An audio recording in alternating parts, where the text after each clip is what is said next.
Nos confirman que nos escuchan y nos ven bien. Buenos días, profe.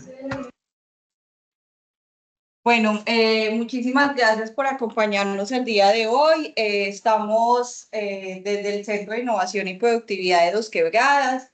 Este es un encuentro pues motivado desde el Semillero de Investigación INGETEC.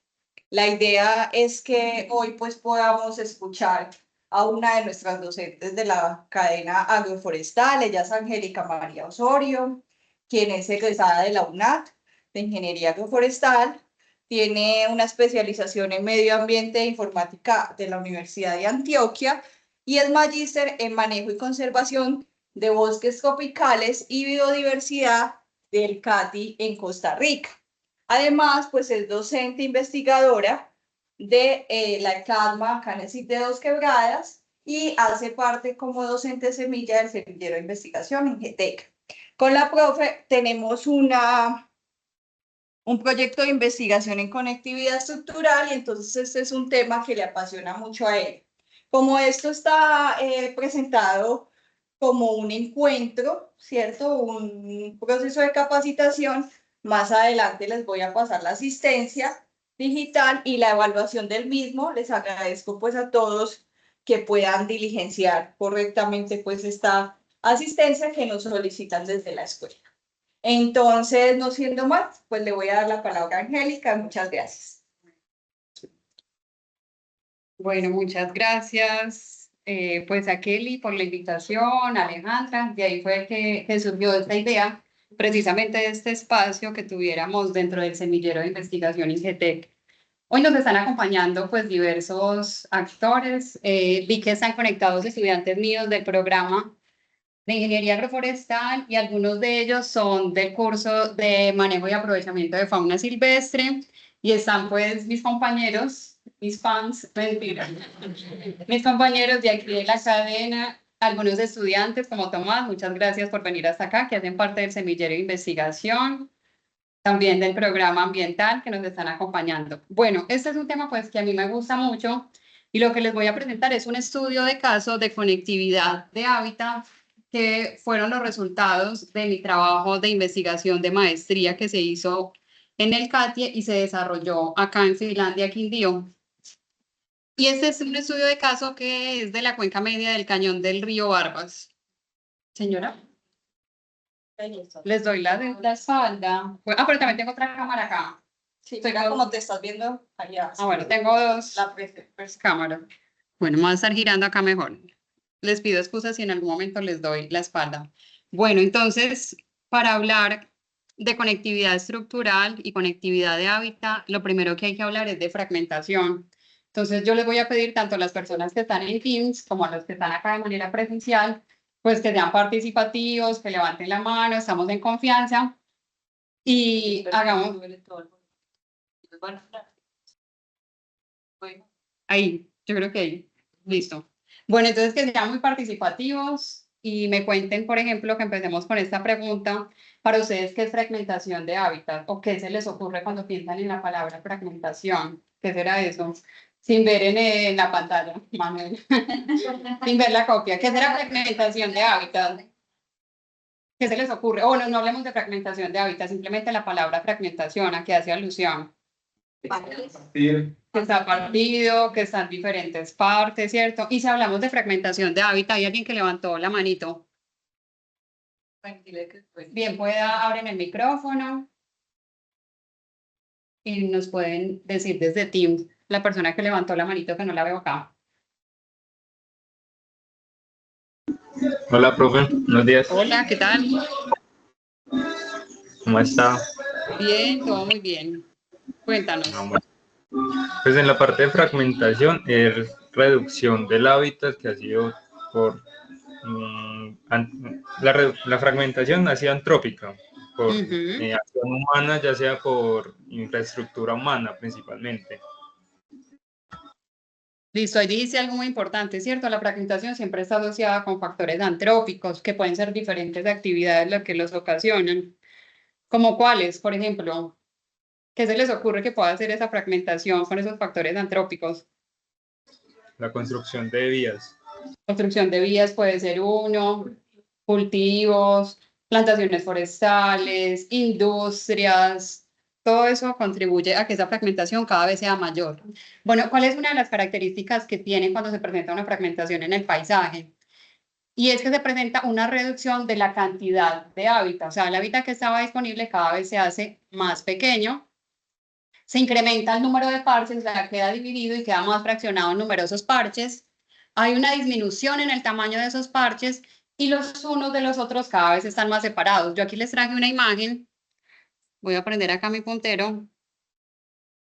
Entonces, esta es una imagen de cómo funciona ese proceso de alteración del paisaje. Aquí podemos hablar de un hábitat intacto cuando es menor al 10% la destrucción, ¿sí? Lo que está en verde es el hábitat natural y lo que está en blanco son lo que es el hábitat alterado o destruido. Entonces, aquí vamos viendo cómo vamos pasando de un paisaje intacto a uno salpicado. Mire que cada vez ya empiezan a aparecer esos hábitats alterados.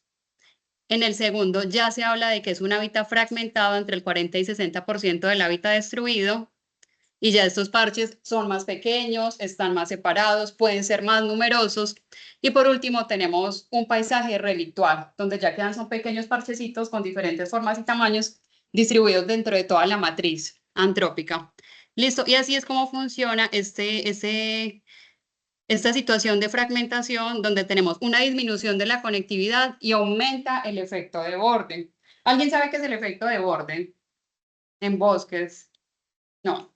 Bueno, los que estamos acá de manera presencial, los de allá se los voy a tratar de describir. Miremos, por ejemplo, al frente tenemos un guadual. Tiren los ojos hacia atrás, ¿cierto? Tenemos un bosque ribereño, que es la quebrada Cañaveral. Esto que tenemos acá es como el ecotono, el proceso de transición, en este caso, entre la infraestructura que es la universidad y el bosque.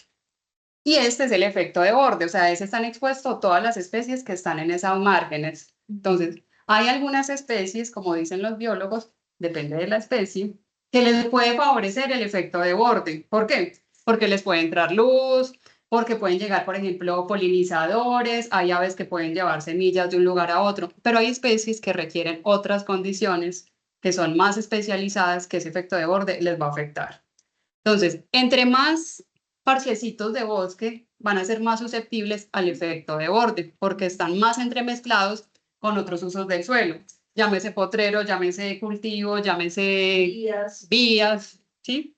Pero les repito, igual el efecto de borde, hay algunas especies que les puede favorecer. Por ejemplo, el yarumo. ¿Ustedes han visto cómo es un yarumo? Al que le interesa colonizar claros. El tipo tiene que llegar y alcanzar altura y crecer. Entonces, para él un efecto de borde realmente lo que lo afecta es muy poquito, porque lo que le interesa es que haya luz. Este micrófono sí está funcionando. No estoy Es que siento que no. Yo creo que no. Que ahorita sí, ¿cierto? Sí. Miramos a ver. Bueno, entonces, esto en cuanto a la fragmentación, para iniciar hablando de lo que es el hábitat y las afectaciones que tienen. Bueno, resulta que la fragmentación también opera para diferentes escalas y para distintas especies. Hola, ay, yo creo que sí. Listo. Entonces, cuando se habla de fragmentación, la fragmentación no es igual para todas las especies. Este dibujito que les traje acá parece sacado como de los Looney Tunes. Si se fijan en la primera, tenemos una ranita. La ranita se desplaza, en este caso, por el suelo. Digamos que ella se mueve por los cuadritos que están en color verde o amarillo. Ese es el uso del suelo por el que ella se desplaza. Entonces, ella va muy feliz por su uso del suelo, que normalmente utiliza, no tiene problema. Pero, ¿qué pasa cuando se acaba ese uso del suelo? Por ejemplo, una carretera.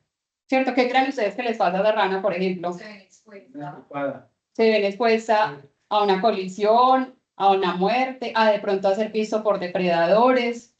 Pero ¿qué pasa con el ave? Miren que la segunda imagen es exactamente el mismo paisaje para las dos especies. Pero un ave, en este caso, vuela. Entonces ella llegó a la carretera, la atraviesa, digamos que es un ave de vuelo largo, ella no tiene problema, llegó a la carretera y la pasó de una. Entonces, a pesar de que es el mismo uso del suelo, por eso se dice que opera para diferentes escalas y para distintas especies y hábitats. Entonces, de ahí cuando se habla de fragmentación, hay que pensar la fragmentación para quién, usos del suelo para quién. Bueno, esta imagen que traje acá es una fotografía muy común o recurrente acá en nuestros Andes colombianos. ¿Cómo ven ustedes esa imagen? ¿Qué ven de particular ahí? está fragmentado, hay muchos parchecitos, ¿cierto? Pocos bosques, ¿cómo dice la biodiversidad? Los yarumos están como yarum. Hay algunos yarumos, ¿cierto? Pero si nos fijamos, entonces es una matriz que predomina potreros y tiene diferentes fragmentos, todos de diferentes tamaños y formas. Están aislados los unos de los otros, no hay conexión entre esos parchecitos de bosque y están dispersos dentro de todo el paisaje. Entonces, esta es una de las características de nuestros Andes colombianos, que han tenido un proceso de transformación de uso del suelo, y esto es lo que se conoce como agropaisaje. Bueno, hasta aquí hemos hablado de la problemática. Entonces, ahora, como respuesta a esta problemática, el Instituto Alexander von Humboldt, pues que es la institución encargada de la investigación de recursos biológicos acá en la región andina, diseñó, digamos, o acuñó este término de herramientas de manejo del paisaje. No sé si en algún momento lo han escuchado. Si es afín, los chicos que están en Teams, ¿han escuchado alguna vez esto, herramientas de manejo del paisaje? No. Bueno. Sí, bueno. Bueno, herramientas de manejo del paisaje. ¿Hola? ¿Qué ibas a decir? No, señora. Ok, listo. No, señora. Bueno, entonces les decía que esto fue una respuesta a esta problemática de la fragmentación. ¿Qué son estas herramientas de manejo del paisaje? Se denominan, voy a leer, elementos del paisaje que constituyen o mejoran el hábitat e incrementan la conectividad. O sea, su objetivo es aumentar la conectividad entre esos paisajes para mantener la diversidad biológica en un ecosistema fragmentado. Algunos ejemplos de herramientas de manejo del paisaje, este es uno muy famoso, que este yo sé que sí lo han escuchado, corredores biológicos. ¿Qué será un corredor biológico? ¿O cuál es el objetivo de un corredor biológico? Tomás, esto es un examen de una vez ya, al ruedo. Pues mantener como el equilibrio entre el ecosistema. Por ejemplo, Risaralda es todo un corredor biológico. Risaralda tiene conectividad con diferentes ecosistemas y lo que hace pues, es mantener ese equilibrio. Entonces, pues hay dos áreas protegidas que hay influencia en Risaralda, que es el Parque Nacional Natural Los Nevados y el Parque Nacional Natural Tatamá. Todo ese corredor biológico desde hasta el Pira. Pues es que creo que ellos no escuchan allí, mira a ver si pueden. ¿Cómo están los demás? Sí, uy, qué pena yo ahí. Risaralda tiene pues influencia en dos áreas protegidas o dos áreas protegidas tienen influencia en Risaralda, que es el Parque Nacional Natural Los Nevados y el Parque Nacional Natural Tatamá. Pues ambos están en una distancia larga, pero todo lo que rodea Risaralda es un corredor biológico para esas dos áreas protegidas. Los dos ecosistemas son totalmente distintos, pero se conecta alrededor de toda esa área. Entonces es un corredor biológico para diferentes especies y pues a lo largo que usted va caminando en esas áreas protegidas y en esos distritos de manejo integrado y todo eso, usted ve que la biodiversidad cambia, pero sigue siendo parte pues, de la región y no se altera totalmente en cuanto a especies, salvo por el ojo del poeta. Pues, entonces, eso es otra cosa.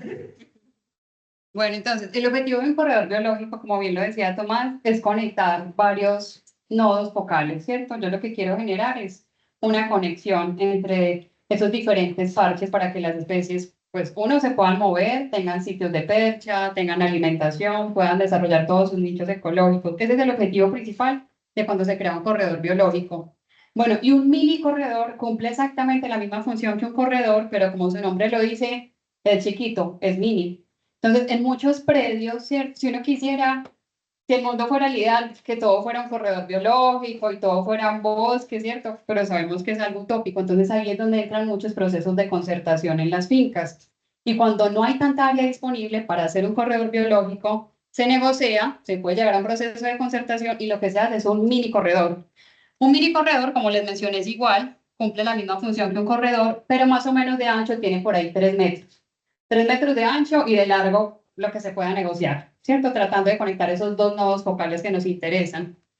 Bueno, las siguientes son cercos vivos, que el cerco vivo pues es una línea de árboles también que propenda la conectividad.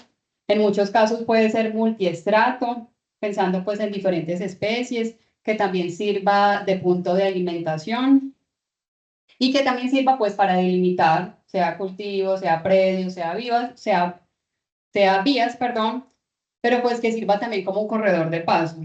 Sistemas agroforestales, pues muchos sistemas agroforestales que tenemos acá, llámese insectos, llámese los diferentes arreglos agroforestales que conocemos, sistemas silvopastoriles, árboles dispersos en potrero. Oscar, ¿cuál más, colega?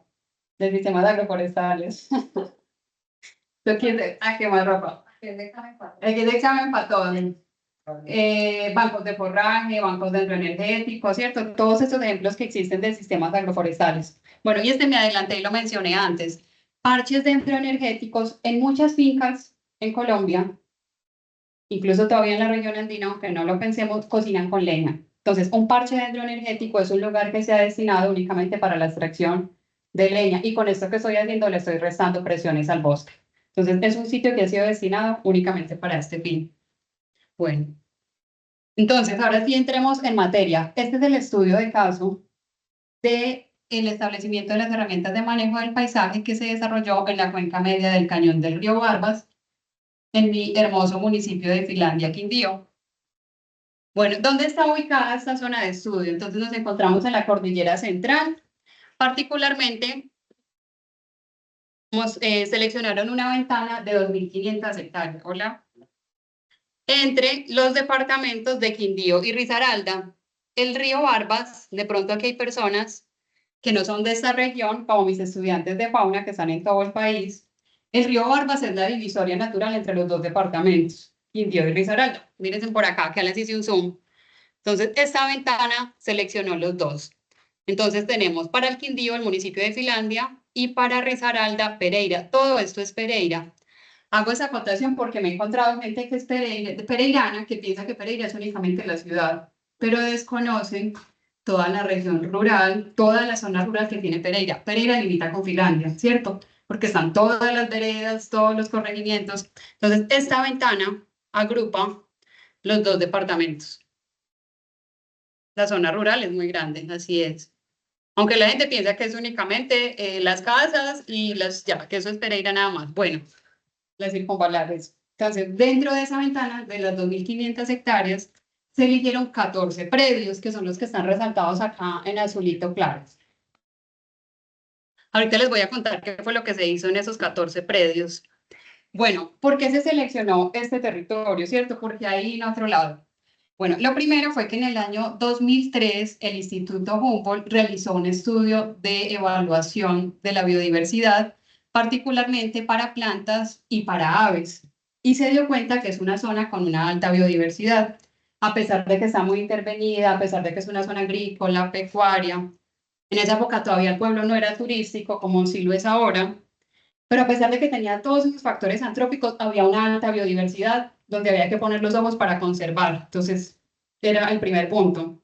En segundo, había interés político, que ese factor es supremamente importante. Para que un proyecto funcione, los tomadores de decisión tienen que tener interés. Entonces, prueba de ese interés es que en el año 2004 y 2010 se firmaron estos dos acuerdos municipales que tratan de la exoneración del pago del impuesto predial. Entonces, por área de conservación, eso no lo había dicho. Por tener un predio en conservación, los exoneraban de pago del impuesto predial. Entonces, había interés político, había ganas. Y por último, pues había viabilidad socioeconómica de las fincas. Estas 14 fincas que les mostré acá querían participar del proyecto, que eso también es otro tema muy importante cuando se piensan herramientas de manejo del paisaje.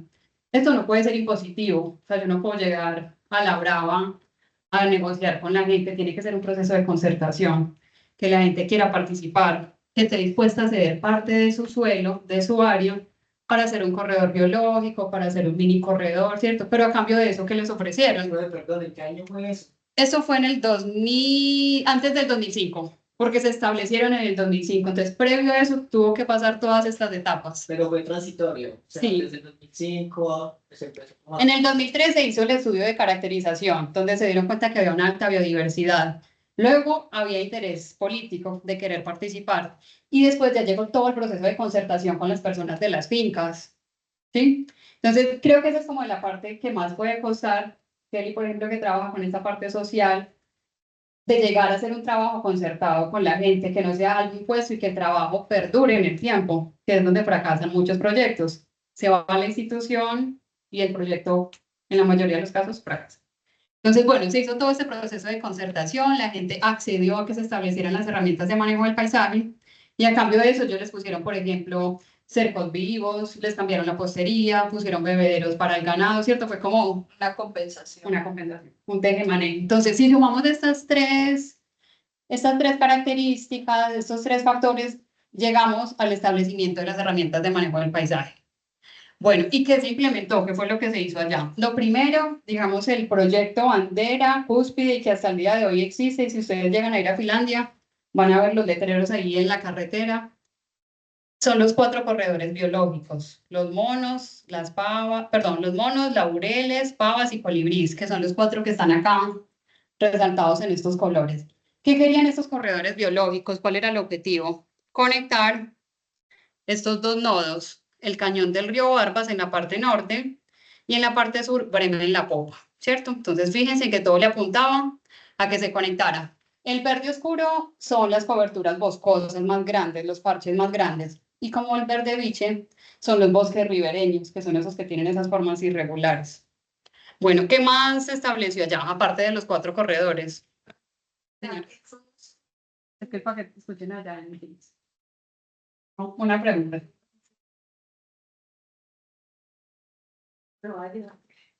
Una pregunta. En los corredores se establecieron, o sea, había parches de bosque, me imagino, de hecho, por eso querían establecer los corredores. Lo hicieron como con reforestación, con restauración.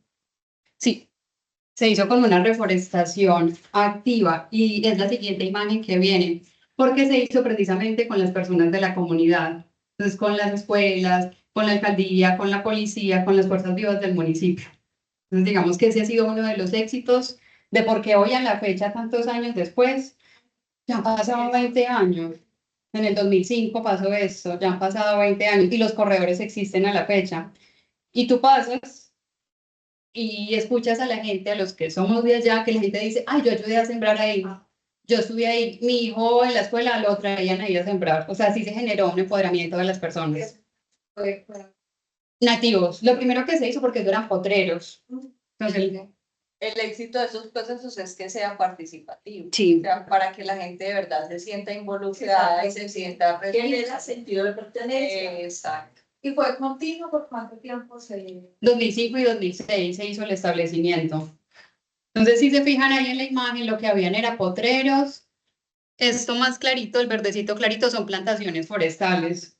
Entonces, lo que se hizo primero fue especies colonizadoras. Tú sabes que el pasto es muy agresivo, entonces había que llegar a competir con luz, con estos pastos. Entonces, eso fue lo primero que se hizo. Colonizadoras de rápido crecimiento, pioneras, y después de especies maderables, pues que sí son más duraderas. ¿Qué vas a preguntar? Sí, que...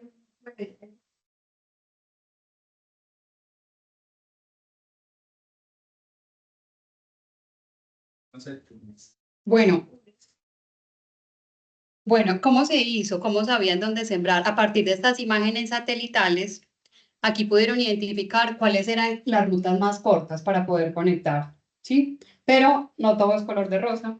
Y quiero que se fijen acá en la imagen, ahí sigue existiendo hasta el día de hoy, está la carretera, que es la carretera para entrar al municipio, y atraviesa todos los corredores. Entonces, muy chévere, sí, conecté, pero igual sigo teniendo una carretera. Y últimamente mucho más transitada. Apenas hasta hace por ahí 2 años se pudo hacer un paso de fauna para mamíferos arborícolas, estas mallas, estas redes, se pudo hacer hasta apenas hace 2 años y este proyecto tiene 20, o sea, estuvo 18 años. Y solamente se puso acá en el 1, en este. Se hizo. Entonces, la carretera sigue siendo el principal obstáculo para la conectividad. Bueno, estos son los 4 corredores, ¿cierto? Pero les dije que no solamente fueron los 4. También se hicieron 3 mini corredores, que están por acá, 7 cercas vivas mixtas y también se pusieron árboles dispersos en potrero. Entonces, estas fueron las 4 herramientas que se implementaron en esos 14 predios que les había mencionado. Bueno, esta imagen, que era la que les quería mostrar, eso se hizo con los chicos en el año 2005 y 2006, fue una restauración activa. Esos son niños de las escuelas. Esta soy yo, esta imagen me hace sentir muy madura. En el año 2005 yo tuve la oportunidad, la de rojo, la niña de rojo. Entonces, tuve la oportunidad de trabajar en este proyecto, lo conozco desde sus inicios, por eso cuando yo dije voy a hacer la maestría, yo ya tenía claro dónde la tenía que hacer. Y pues por el arraigo que tengo, porque conozco la zona, porque la conocí desde el 2005, yo la tenía que hacer ahí. Y eso fue uno de los éxitos de que el proyecto aún exista, y es que se hizo con personas de la comunidad. Los costos de eso, ¿cómo se asumieron? Fui con, bueno, ahí estuvo Jeff, el proyecto Jeff Andes, el Instituto Humboldt, la alcaldía, de lo que recuerdo pues de dónde salió la plata en ese momento, pero básicamente fue con esas instituciones. Bueno, entonces, una línea de tiempo. ¿Puedes contar un poco, puedes contar cómo es la relación pues, con los propietarios de los predios, sobre todo pues, que tú has mencionado allí que son potreros, y son potreros porque los propietarios de alguna manera también quitaron o eliminaron esos árboles para implementar su sistema productivo, y sabemos también que cuando hay esos corredores, pues también por ahí transita fauna que puede ser, digamos, agresiva frente a la explotación pues, que está establecida allí por los ganaderos o los demás. ¿Cómo fue esa relación para que ellos realmente se comprometieran pues, con el proyecto? Bueno, esa pregunta es muy buena y se adelanta un poquito a lo que yo les iba a contar. Eso es de parte de los resultados del proyecto. No todo ha sido color de rosa, ¿cierto? Los 4 corredores se mantienen a la fecha porque están cercados, están delimitados y están bajo la administración de la alcaldía. Pero los cercos vivos y los árboles dispersos sí han desaparecido como en un 50%, y eso es parte de lo que les voy a mostrar ahorita en los resultados. Una de las razones es porque las personas no ven sus beneficios económicos. Entonces, si yo no lo asocio con el bolsillo, si solamente lo veo ambiental, no va a perdurar en el tiempo. Más cuando las instituciones ya se han ido y toda la responsabilidad recae sobre los propietarios. Entonces, en vez de verlos como un beneficio, se puede ver como un peso, un encargo, dicho coloquialmente. Listo, pues entonces ahorita les voy a mostrar los resultados de eso. Pero la respuesta es ¿por qué los corredores se han mantenido? Porque están delimitados. Pero igual se meten vacas. O sea, yo he llegado y me he metido y tú ves heces de vacas, pisadas, eso sigue pasando a la fecha. ¿Cuál es la ventaja? Que ya tienen 20 años, ya estamos hablando de un bosque grandísimo que ya está, pues que ya ocupó el dosel, ya no hay pastos, pero en sus inicios sí muchas problemáticas por la entrada del ganado, el pisoteo del ganado, el ramoneo del ganado. Sí. Ahorita les voy a contar un poquito más sobre eso. Bueno, y tenemos esta línea del tiempo de los principales hechos que han ocurrido allá en términos de composición y configuración del paisaje. Como les decía, en el año 2002 y 2003 fue la caracterización que hizo el Instituto Humboldt de plantas, aves y hormigas del suelo, donde se dieron cuenta pues, que había una alta biodiversidad, a pesar de estar muy impactado por acciones antrópicas. En el año 2004 se firma el convenio entre el Instituto Humboldt y la alcaldía para unar fuerzas y dicen, listo, vamos a hacer los corredores. Después llega pues este acuerdo municipal, el 016, donde se exonera del 100% del impuesto a aquellas personas que tienen áreas o hectáreas en conservación. En el 2004 y 2005 es todo el proceso de concertación con los propietarios, ese tejemaneje que les decía, para poder llegar al establecimiento de las herramientas. En el 2007, ese es un hecho crítico, digámoslo así, porque ya se acaba el convenio, se liquida y el Instituto Humboldt se va. Entonces les dice, corredores, ustedes quedan a cargo de la alcaldía y el resto de las herramientas pasan a cargo de los propietarios de la finca. Entonces ahí la gente como que, bueno, ya les toca a ellos asumir una responsabilidad. Hasta el 2007 los acompañaron. En el 2010 se ajustan los criterios para incentivar a los propietarios con ecosistemas naturales, igual, nuevamente lo de la exoneración del pago del impuesto predial. En el 2015, o sea, 10 años después, vuelve Humboldt a hacer una evaluación que ha pasado 10 años después con estos bosques y hace un informe final de actividades y realiza una caracterización. Se dan cuenta, pues, de que los corredores existen, que ha aumentado la biodiversidad de plantas y aves, perdón, plantas y animales en general, o sea, que el proyecto ha sido exitoso en términos de bosque como tal. Y esta investigación se hizo en el 2018. O sea, yo sé que puede estar un poco desactualizada, que seguramente requerirá una actualización, pero también nos puede servir para hacer un seguimiento de qué ha pasado en todos estos hechos. Es una línea base para seguir trabajando allá.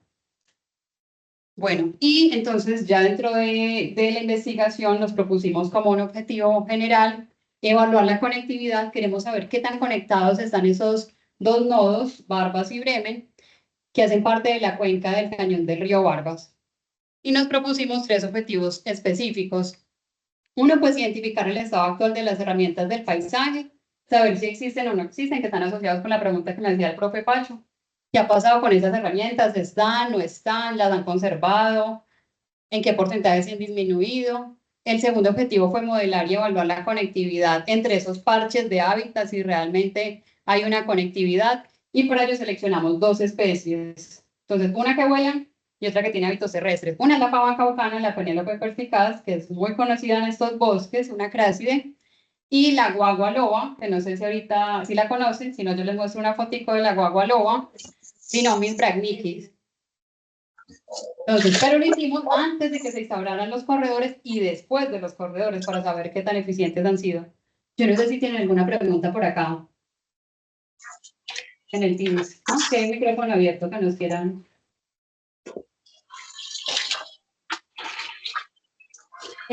Asistencia no, por aquí. ¿Vamos a llenar asistencia? Sí, te envió ayer. Bueno, que sí, dice Kelly que sí deben de llenar asistencia en Teams. Acá está. Profe, ¿cuál es la pregunta? Solamente preguntar por qué la selección de tantas especies. Eso, yo voy para allá. Eso es de parte de la metodología.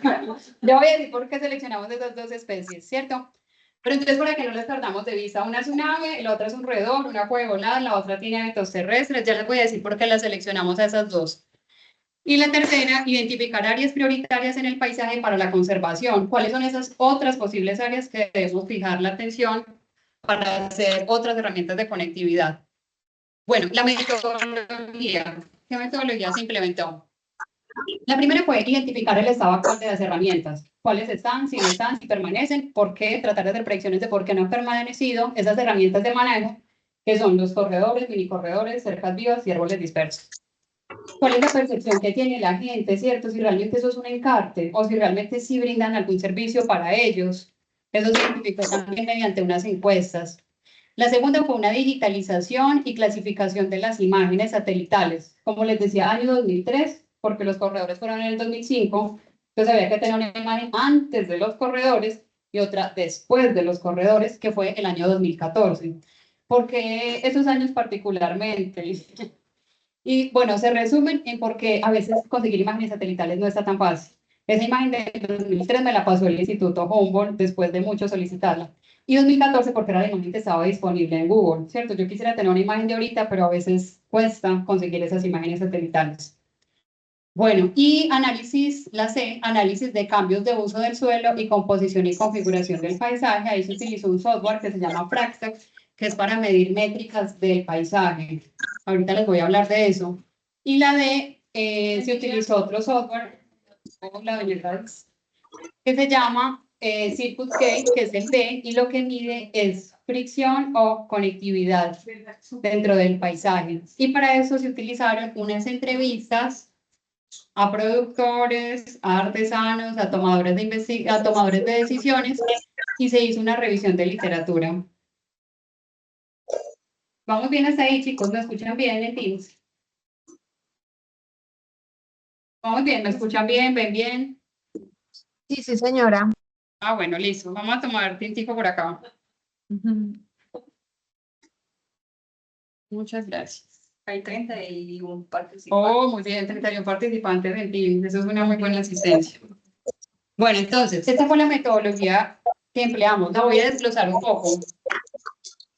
Bueno, entonces, primero se hizo la identificación del estado actual de las herramientas, que había a la fecha y cuál era la percepción para las personas.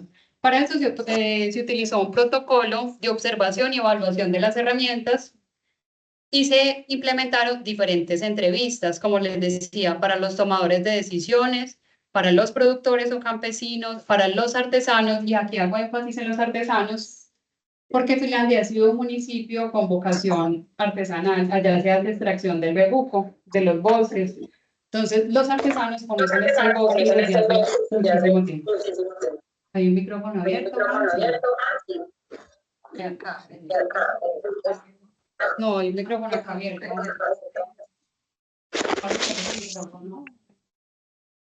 Ya. Era ese micrófono. Listo.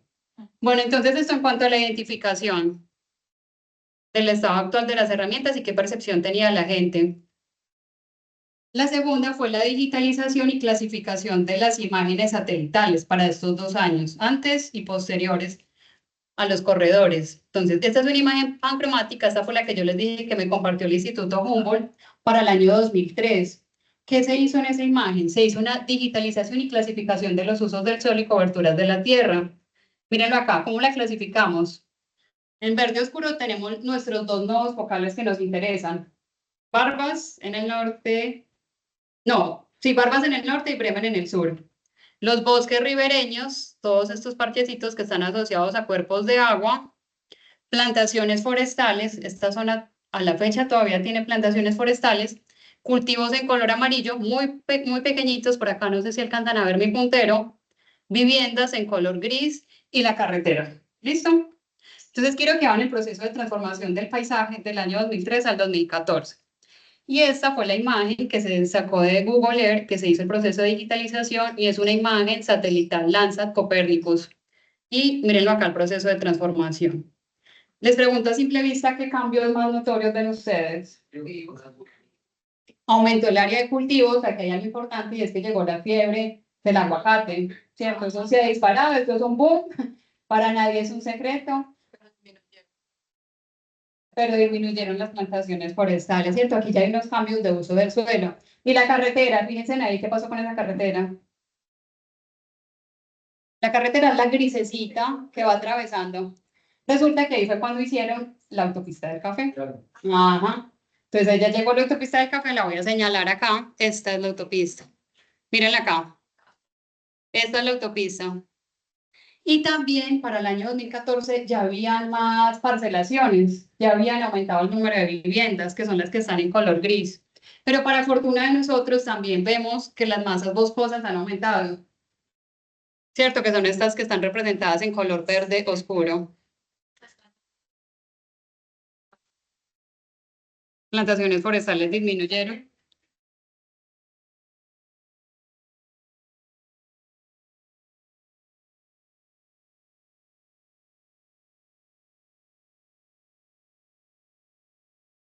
Eso hace parte del Distrito de Conservación de Suelos Barbas Bremen.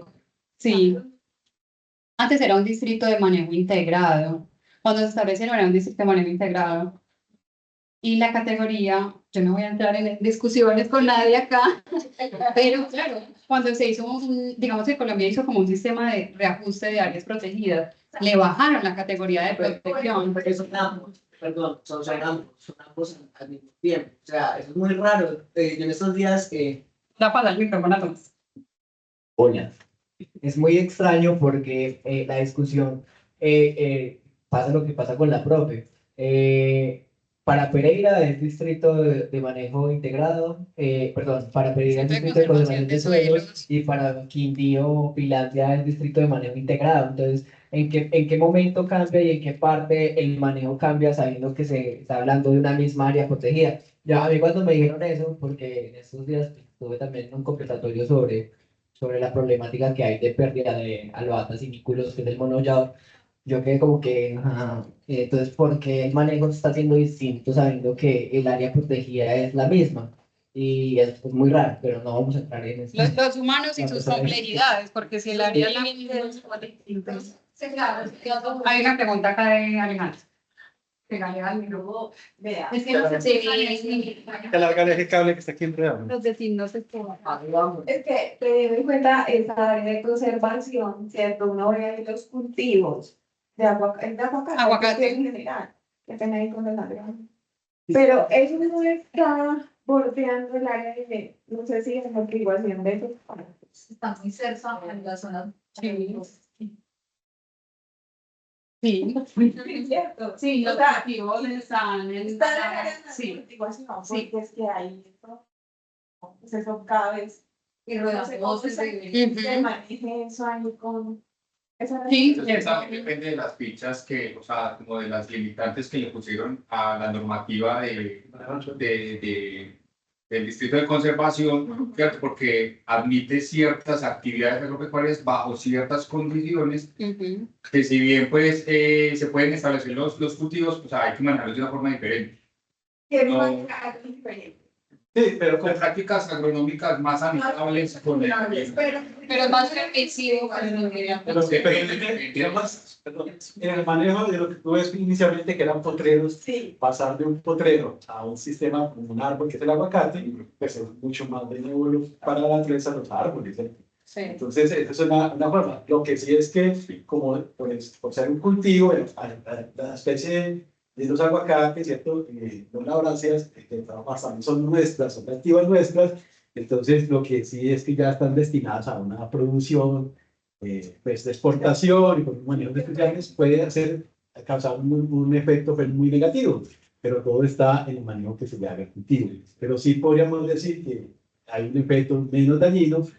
Pasar de un potrero a un cultivo. Una especie nuestra frente a unos potreros. Siempre la pregunta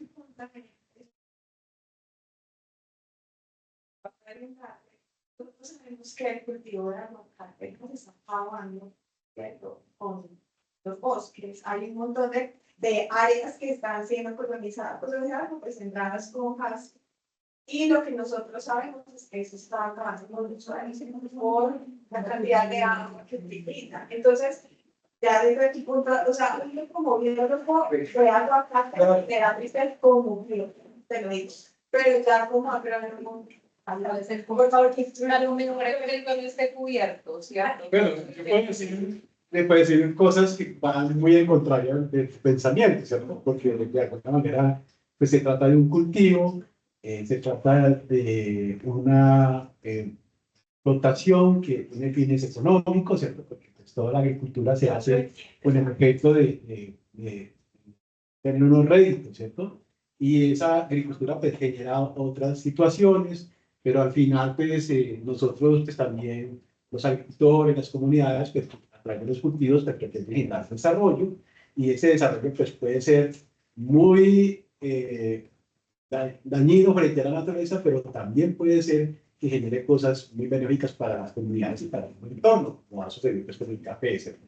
Entonces aquí claro que hay un cambio de producción del paisaje, pues como pensaría pues, por ser una especie nuestra, por ser también unos árboles que pues, sabemos que tenemos beneficios, pues, frente a lo que puede existir, que los otros parches que desaparecieron, que son los bosques introducidos, ¿cierto? Cuando no son especies nuestras, que son altamente extractivas también del agua del suelo, pues también podríamos decir que el agua es mucho mejor, ¿cierto? Porque en términos generales de la extracción de agua del suelo, pues es menor en un consumo, aunque, pues claro, nosotros estamos plantando una plantación, un cultivo que al final, pues, entre más produzca, mejor, ¿cierto? Porque, y para tener esos frutos, pues se requiere agua, ¿cierto? Efectivamente. Entonces, cuando uno ve los consumos, claro, un cultivo de eso que produce 20, 30, 40 toneladas de fruta, pues un requerimiento de agua alto, ¿cierto? Pero podríamos pensar que bajo los niveles pluviométricos que hay en esa zona, pues esa absorción del agua del suelo frente a lo que está cayendo, pues también sería mínimo. Entonces, debería hacer una huella pues, del movimiento del agua para ver realmente que no es tal, ¿cierto?, el daño como tal. El daño frente a la naturaleza está más cuando el cultivo se avanza hacia las zonas donde está la protección de los ríos, ¿cierto?, de las quebradas. Ahí sí, porque pues, no solamente es el agua, sino que hay una intervención frente a lo que el ecosistema que está. Pero, por ejemplo, las personas piensan que este guadual pues, no causa ningún daño y que por lo general dice que genera más agua, ¿no? Cuando pensamos que, cuando evaluamos el potencial de evaporímetro que tiene una planta de esas es muy alto, o sea, hay una pérdida de agua gigantesca frente a no tenerlo, pero los beneficios en torno al ecosistema que genera allí son muy grandes, ¿cierto? Entonces, pues sí, hay que mirar muy bien y evaluar realmente cuáles son los beneficios y cuáles son los perjuicios que están. Pero todo está es en el manejo, ¿cierto? El manejo de aquello que está allí y cómo, pues, ese cultivo realmente se integra con el ecosistema, porque también es un árbol, seguramente va a causar muchos conflictos frente una fruta como esa que nuestras aves, nuestros mamíferos conocen, porque siempre ha estado en estos ecosistemas, pues que se convierte también en un alimento. Entonces puede surgir un conflicto entre el agricultor y esas aves, esos mamíferos que están allí detrás de la fruta también, ¿cierto? Entonces ahí sí también puede el manejo que se haga. Entonces yo creo que sí, es mirar realmente ese manejo que se haga efectivo y de pronto quitando un poco el paradigmas que tenemos frente a que ese cultivo es malo. La especie no es mala. El malo es el agricultor que lo hace de una manera adecuada. Sí, porque eso mismo ha pasado con las plantaciones forestales, ¿no? Toda la vida han sido satanizadas, que son malas, que consumen agua, pero... Eso pasa. Sí, con todas las actividades agrícolas, pecuarias y forestales, con todas ha ocurrido la misma situación. Bueno, entonces aquí les mostraba... bueno. No, yo quería hacer una acotación. Y yo iba a salir en defensa del sector, y es que nos podemos satanizar. No, porque se da la oportunidad para precisamente quitar como ese estigma que hay frente a la actividad agropecuaria, ¿cierto? Yo coincido con el profesor Pacho que todo depende, ¿cierto? Si nosotros estamos tumbando bosque para ampliar la frontera agrícola, obviamente eso va en detrimento del ecosistema. Pero si se está haciendo un manejo adecuado del cultivo, puede ser un poquito más beneficioso tener un cultivo que tener un potrero, ¿sí? Y en cuanto al consumo de agua, no todas las plantaciones tienen sistema de riego, ¿cierto? O sea, el consumo de agua es un ciclo natural, o sea, es por precipitación y no estamos recolectando agua de una fuente hídrica para ponerla en el cultivo. O sea, el consumo que se está dando del agua en el sistema de producción es un ciclo normal, ¿cierto? Diferente a lo que se hace en Chile, por ejemplo, lo que se hace en California, que sí se recoge agua Porque no tiene. de uso, ¿cierto? Entonces, esos paradigmas los estamos trayendo acá. Entonces, hay un tabú en cuanto al cultivo y es que estamos acabando con el agua. No estamos acabando con el agua porque está habiendo un ciclo natural de consumo, ¿cierto? Diferente a estos otros países donde sí extraen, o sea, a los humanos prácticamente están compitiendo por el consumo de agua con los cultivos, lo que no pasa acá, ¿cierto? Diferente a cuando ampliamos la frontera agrícola que tomamos el bosque, eso sí ya es va en detrimento pues como del ecosistema. Y si quiero pues como que le pongamos filtro como a toda esa información que nos llega de otros países, ¿cierto? Porque pues tampoco se trata de satanizar la actividad agropecuaria frente a los ecosistemas. Acá hay una intervención de Lina.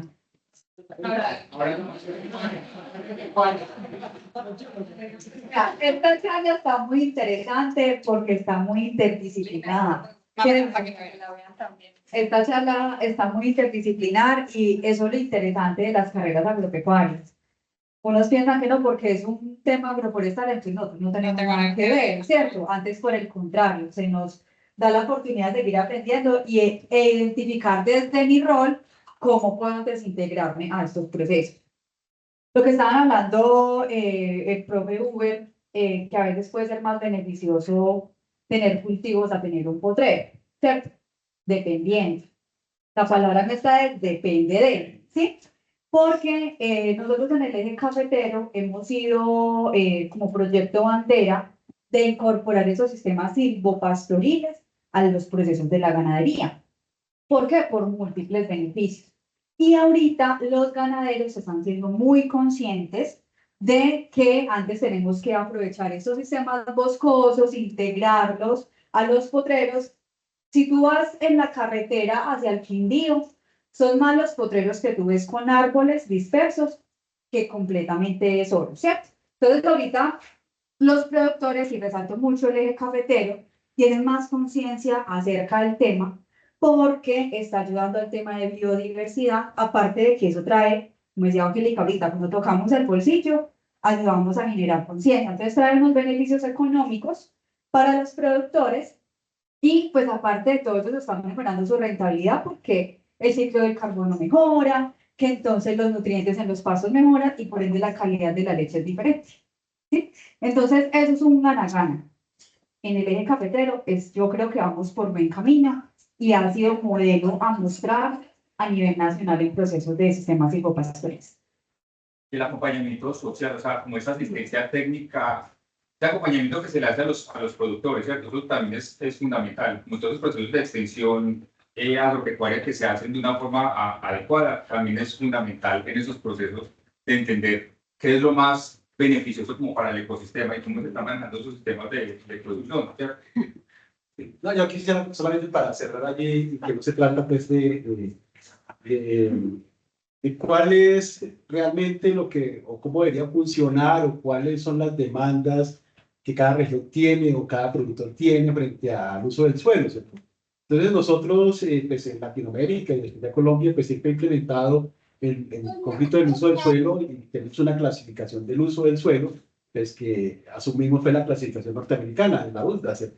Entonces, que ahí así hace mucha falta, pues, hacer mucho más estudios, porque, pues, asumimos una clasificación, por ejemplo, ese tipo de suelos, según la clasificación de la USDA, pues, no sería conveniente para ninguna actividad agrícola y mucho menos para una actividad ganadera, ¿cierto? Pero, pues, realmente tenemos unas condiciones muy diferentes a los suelos que son de la zona subtropical, ¿cierto? O de la zona templada, y también condiciones muy diferentes al origen de los suelos, la topografía, todo eso. Entonces, todo sí requiere realmente que hagamos la investigación propia, ¿cierto? Porque nosotros vamos asumiendo cosas, sistemas de producción, modelos de producción diferenciales. Entonces, creo que lo que estamos adelantando con las universidades, con estos programas, en la cual, pues, trabajos como el tuyo, ¿cierto? En la cual vamos evaluando todo lo que está pasando, nos dan elementos para decidir qué es lo que se debe hacer realmente necesita, ¿cierto? Y como menciona Lina, también los modelos de producción silvopastoriles, los modelos de la producción de la ganadería, pues, de protección, todas esas cosas, el uso del tipo de ganado que se puede colocar allí, o dentro del desarrollo mismo del ganado, pues cuáles son los que pueden estar allí en pastoreo, cuáles son los que deben estar estabulados, pues todos esos son elementos que apuntan hacia hacer un manejo adecuado de esos ecosistemas, que es lo que tenemos que ir buscando, ¿no? Así. Es que lo que debe primar es la conservación del ecosistema, ¿cierto? Y aplicar los sistemas agropecuarios a la conservación del ecosistema. Bueno, yo quiero hacer un comentario para mis compañeros pecuarios, agrónomos, agroforestales, biólogos, estudiantes conectados acá de ingeniería ambiental, de ingeniería de agroforestal, de administración ambiental, algunos otros docentes que vi que también están conectados en Teams, y es que todo esto nos habla de lo ambiental. ¿Sí? No porque sea administrador ambiental, pero simplemente estamos hablando de problemáticas y conflictos ambientales que son problemas complejos. ¿Por qué hablamos de que son problemas complejos? Porque si fueran fáciles de resolver, simplemente ponemos el arbolito y al arbolito llega el pájaro y el pájaro tiene percha y tiene alimento, y eso no es así, porque no es tan fácil involucrar, por ejemplo, a los actores sociales que también tienen que comer, que también tienen que producir, que también tienen que generar ingresos.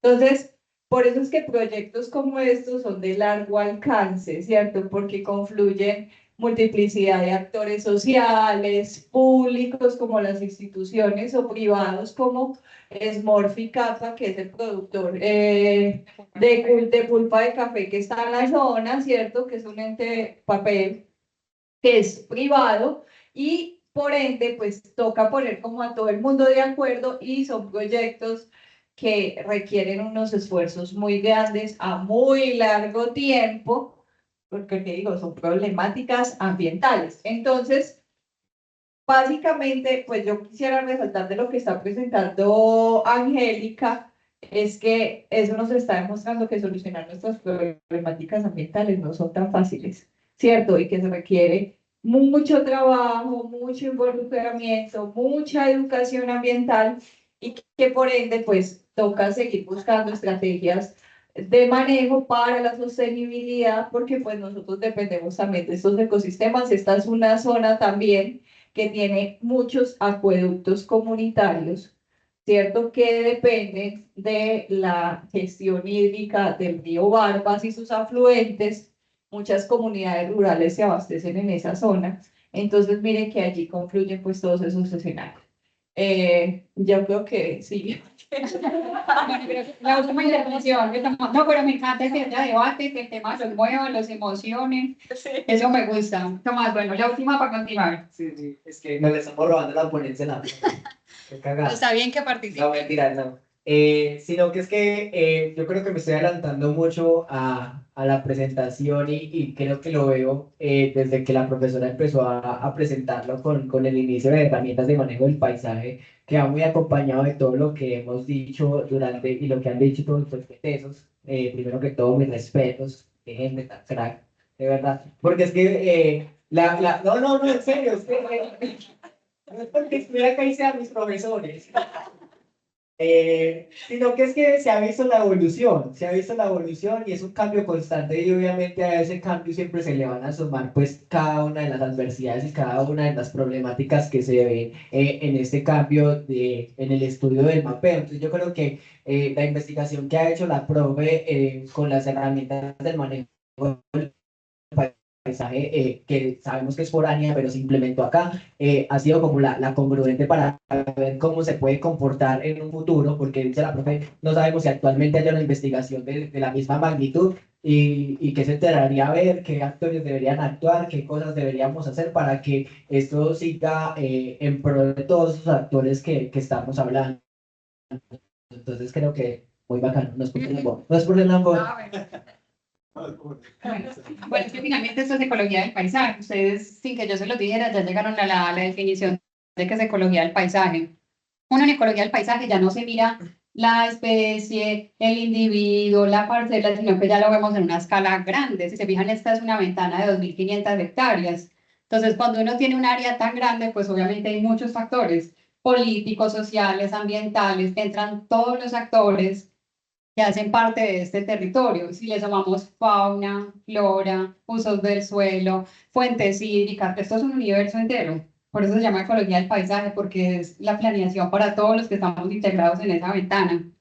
Entonces, bueno, no, me encanta que haya habido debate, que haya aquí confrontaciones, eso quiere decir que están interesados en el tema, que les ha llamado la atención. Bueno, vamos en la metodología todavía.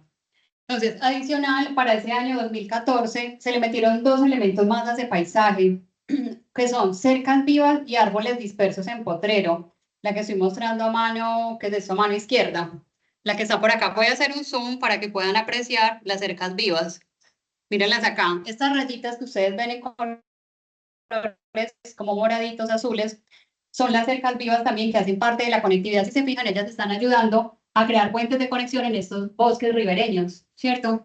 Y los punticos que vemos son los árboles dispersos. Esta imagen tiene una muy buena resolución. Se fracturó o se partió en celditas de 1 metro por 1 metro, que eso es un nivel de detalle muy bueno, hasta el punto tal que se podían ver las copas de los árboles en la imagen. Listo, entonces este por un lado, obviamente es de nivel de detalle porque estamos hablando de un elemento muy preciso como los árboles dispersos. Y en el segundo se metió potreros que tuvieran cobertura arbórea mayor al 5%, que son los que tenemos por acá en color como fucsia sería eso. Listo, estos son otros dos escenarios que se modelaron adicional. Bueno, entonces, como les decía, aquí analizamos el cambio de uso del suelo y composición. Se utilizó un software que se llama Fragstack, que es un software de código libre y es ampliamente utilizado en todo el mundo, principalmente para medir análisis de composición y configuración del paisaje. Y le pedimos pues diferentes métricas: área, porcentaje del paisaje, índice del parche más grande, índice de forma. Ahorita les voy a explicar esto más en detalle con los resultados para que miremos qué fue lo que nos arrojó este software. Y como les decía, esa ventana de 2.500 hectáreas se dividió en celdas de 1 metro por 1 metro, en formato rastre para tener ese nivel de detalle que necesitábamos, principalmente para los árboles dispersos. Bueno, ahora sí, la respuesta del profe Pacho, la pregunta: ¿por qué seleccionamos esas dos especies? ¿Qué criterios tuvimos en consideración? Primero, pensamos, uno, que fueran especies que habitaran en ambos bosques, que estuvieran en Barbas y que estuvieran en Brenes. Esa fue la principal razón. La segunda, que fueran especies focales, o sea, que fueran especies de interés para la zona, que tuviera una con hábitos especialista, que en este caso es el binomio Imbragnicky, la guagua, y otra que no fuera dependiente de bosque, en este caso la pava caucana. La pava tú la puedes ver en bosques maduros, en bosques ribereños, en plantaciones, en cultivo. Ella vuela, pasa la carretera de un lado a otro, o sea, ella utiliza diferentes usos del suelo. Mientras que la guagua sí utiliza dentro de su nicho, o sea, para crear sus madrigueras, bosques ribereños, porque ella hace unas madrigueras que tienen, dicen, lo que dice la literatura es que un poco más de 4 metros de largo, con una sola entrada y sin ramificaciones. Todo el día ella permanece en la madriguera y es de hábitos crepusculares, es decir, cayendo el atardecer, la noche ella sale a hacer su vida cotidiana, ¿cierto? Entonces ella sí es dependiente de bosques ribereños, pero no quiere decir que únicamente la vas a ver en bosques ribereños. O sea, ya puede, ahorita les voy a mostrar una foto, la puedes ver en un potrero, pero es únicamente para desplazarse, hace tránsito, pero su uso del suelo son los bosques ribereños y bosques maduros, ¿cierto? Que estén conectados pues a un cuerpo de agua, que fuera fácilmente reconocida por los pobladores de la zona. ¿Por qué? Porque resulta que se hicieron encuestas a las personas que viven en el territorio. Entonces necesitábamos que la gente las reconociera fácilmente. Cuando estábamos buscando las especies pensábamos, un murciélago, ¿cierto? Porque hay muchos murciélagos, pero un murciélago se parece a otro murciélago. O sea, no tenemos como ese nivel de experticia para uno decir, esta es una especie, esta es la otra. Entonces nos podían dar como un falso positivo. Esta palabra no me gusta como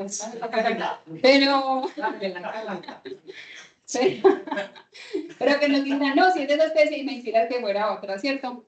Entonces, por eso pensamos más bien en especies que fueran reconocidas fácilmente, que no la fueran a confundir con otra, y que estuvieran clasificadas por la UICN, la Unión Internacional para la Conservación de la Naturaleza, dentro de alguna categoría de riesgo.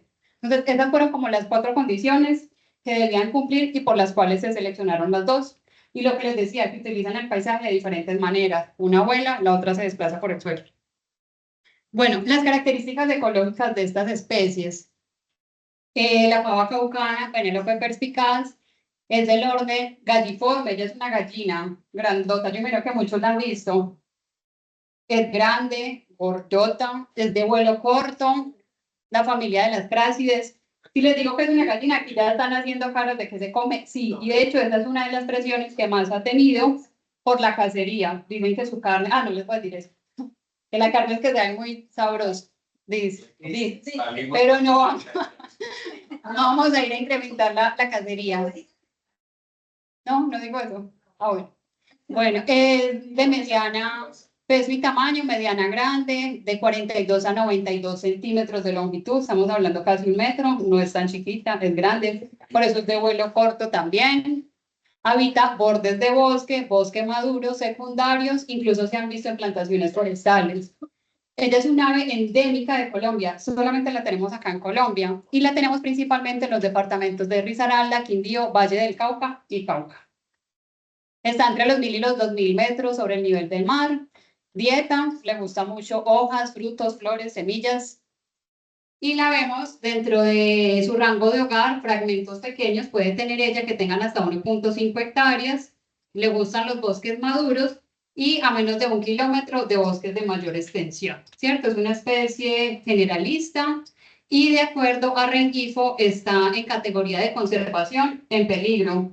Las principales amenazas, la cacería por su carne y la fragmentación del hábitat es su principal enemigo. Cada vez sus hábitats están siendo más reducidos. Y el Dinomys bragniqui, este es un roedor, es del orden rodentina y algo triste, considero yo, es que es la última especie que nos queda de la familia de los dinómides. Es la última especie que nos queda de esta familia. Es grande, de 10 a 18 kilos, puede medir entre 73 a 90 centímetros de longitud, o sea que no estamos hablando de un ratoncito, casi 1 metro. Es el segundo roedor más grande de Sudamérica después del chigüiro. Está el chigüiro capibara y sigue este señor, el Dinomys bragniqui. Le gusta estar en bosques continuos, franjas de bosque, siempre que están asociados a cuerpos de agua. Lo tenemos en Venezuela, Colombia, Ecuador, Perú, Brasil y Bolivia. A veces lo confunden con el Punicus paca, que es la guagua cafecita, pero no tiene cola. Esta guagua sí tiene cola, y la cola es muy larga, mide entre 15 y 20 centímetros. Tranquilo, Tomás. Usted cuando está haciendo la investigación, fue muy difícil. Tengo unas fotografías que me pasaron las personas, pero como él es de hábitos crepusculares, Él es muy sensible, de hecho, si hay luna llena, él se esconde. Es muy difícil, incluso hasta con luna llena.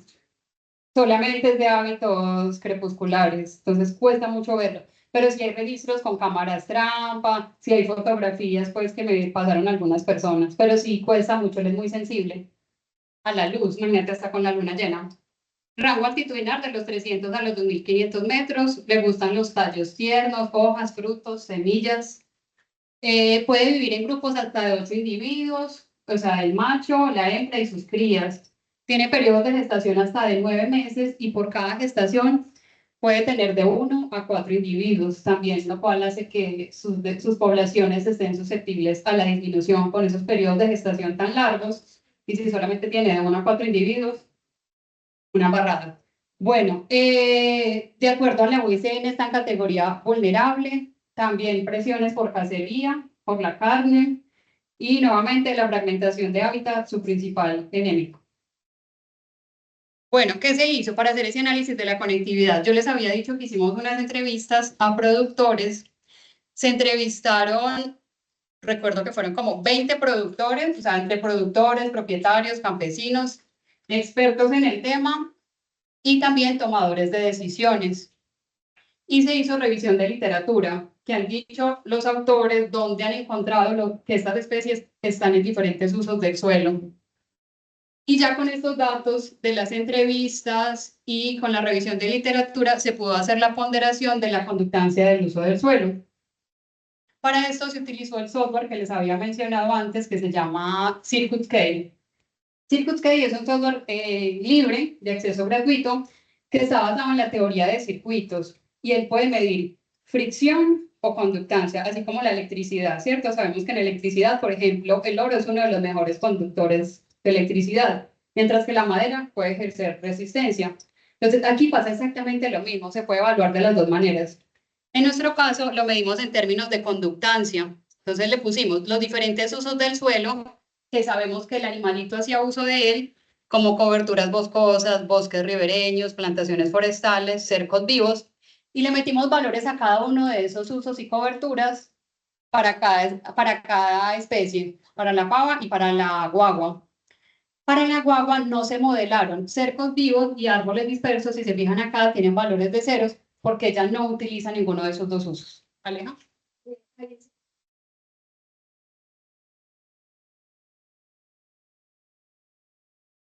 Abundancia. Se hizo de acuerdo a los reportes que nos dijo la gente en las entrevistas. ¿Dónde las vieron? Pero, por ejemplo, ese dato, no sé, de 100, ¿cierto? Versus 59 de Nomics. O sea, bueno, fueron 32 personas de las entrevistadas que dijeron que lo habían visto en cobertura boscosa, mientras que en la guagua fueron los 19, ¿sí? Esos fueron los valores obtenidos en las entrevistas y en la revisión de literatura. El porcentaje.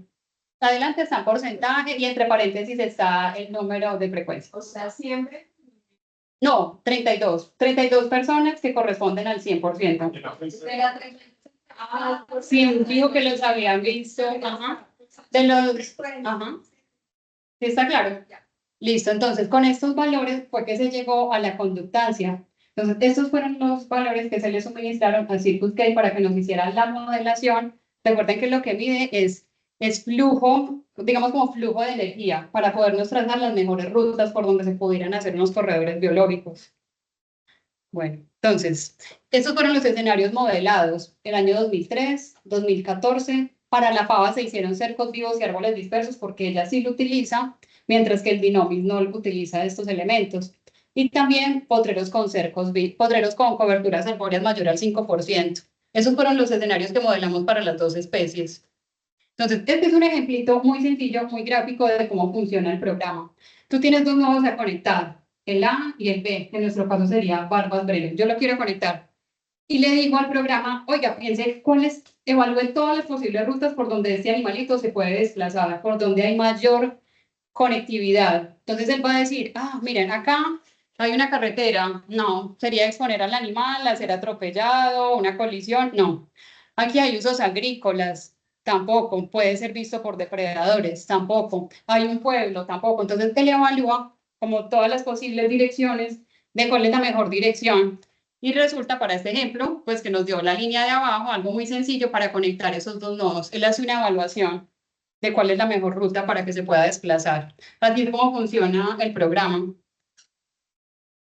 Listo, entonces tenemos, por un lado está, ¿qué le tengo que suministrar yo al programa?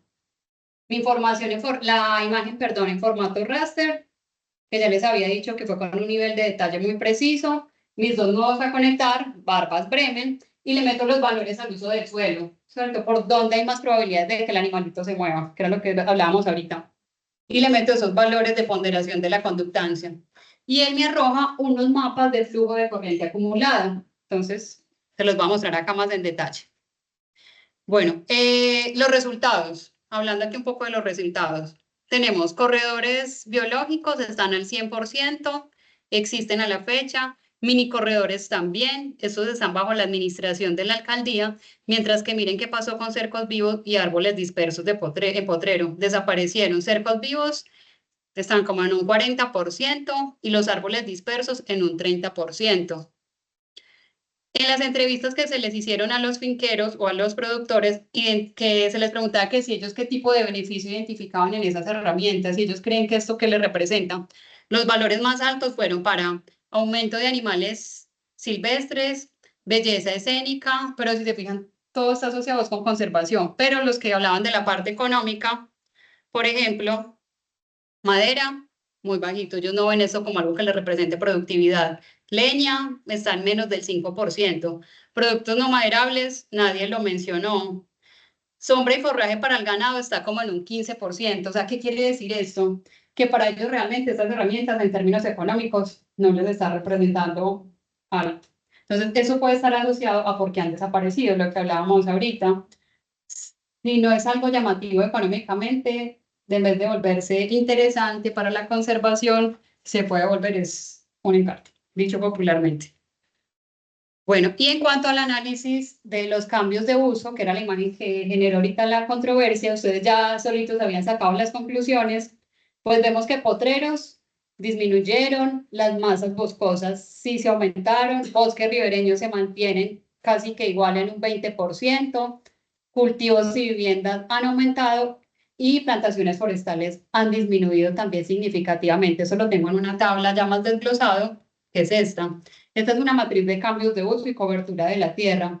Miramos, por ejemplo, qué pasó con nuestros bosques ribereños. Por acá tenemos el año 2003, vertical, y horizontal tenemos el año 2014. Los bosques ribereños se mantuvieron casi iguales, 438 hectáreas para el año 2003 y 461 para el año 2014. Pero aquí se ve un cambio significativo para las masas boscosas, que pasaron de 647 hectáreas a 799. ¿Quién otro tuvo un cambio significativo? Miremos qué pasó, por ejemplo, con el área en cultivos. Pasó de 3.07 hectáreas a 128.000, ¿cierto? Que yo les decía que ahí fue cuando llegó el cultivo de aguacate en ese momento. Las vías también fue algo muy significativo, de 11.85 hectáreas para el año 2003 pasaron a 23.53. Entonces, esa es una lectura rápida de cómo ha cambiado este escenario en 11 años dentro del paisaje. Bueno, ¿qué nos dijo las métricas de configuración con el software Fractal? Me fijo principalmente, o las que son de mi interés, que son las masas boscosas y los bosques ribereños. ¿Quién tuvo aquí un cambio significativo? El índice de forma promedio, el tercero que tenemos acá lo voy a señalar, este por acá. El índice de forma promedio, lo que yo busco es que los bosques no tengan formas irregulares. Perdón, voy a cerrar por acá un micrófono. Creo que ya. Bueno, hoy no tienen una pregunta. Chicos, hay una pregunta acá en Teams. No, pero todos están cerrados. Bueno, si tienen alguna pregunta, no duden en abrir el micrófono de una y me dicen. Listo, entonces les decía, en cuanto al índice de forma promedio, lo que buscamos es que tenga formas regulares, porque entre más regulares sea, es menos susceptible al efecto de borde. Entonces, de acuerdo a Fractal,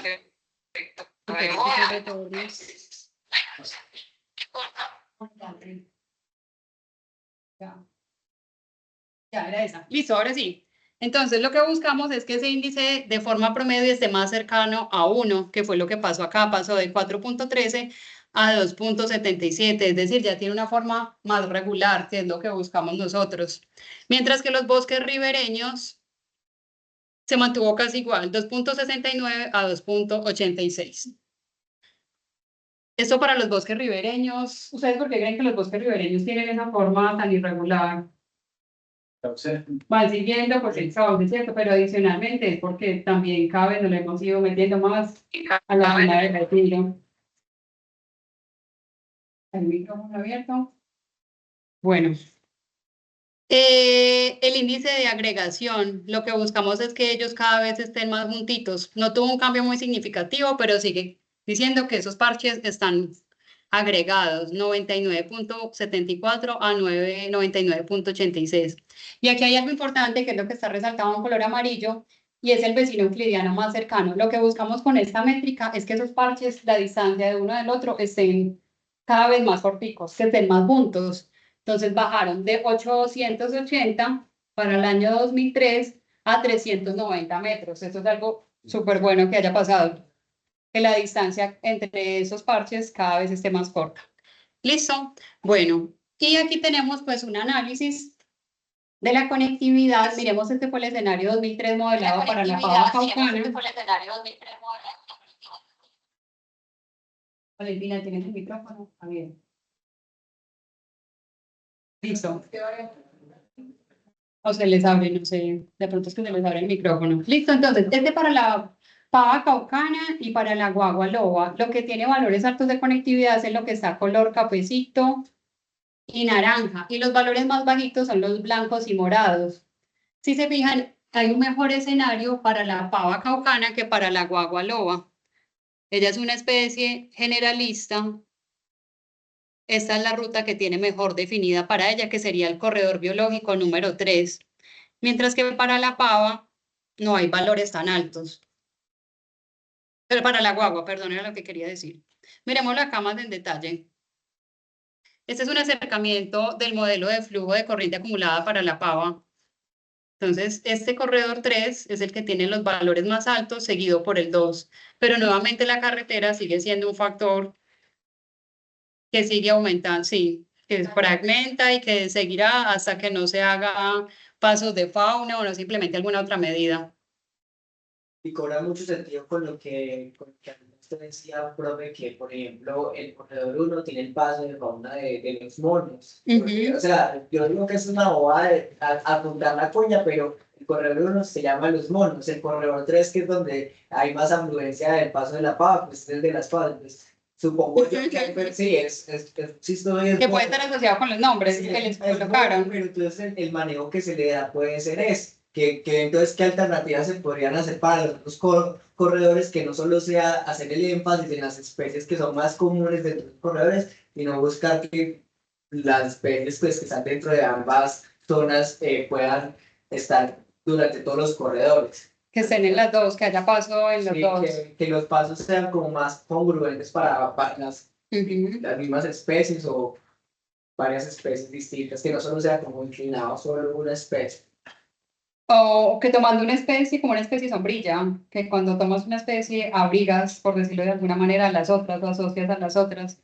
Bueno, y sumado a esta problemática, pues en los últimos 8 o 10 años el municipio ha tenido una afluencia, un boom del turismo, entonces el flujo vehicular se ha aumentado impresionante, la velocidad de los vehículos, entonces sí hay un impacto muy grande con la carretera. Y lo único que se ha hecho para mitigar es que en el 1 está el paso de fauna que les mencionaba, la red para mamíferos arborícolas, es lo único que se ha hecho hasta ahorita.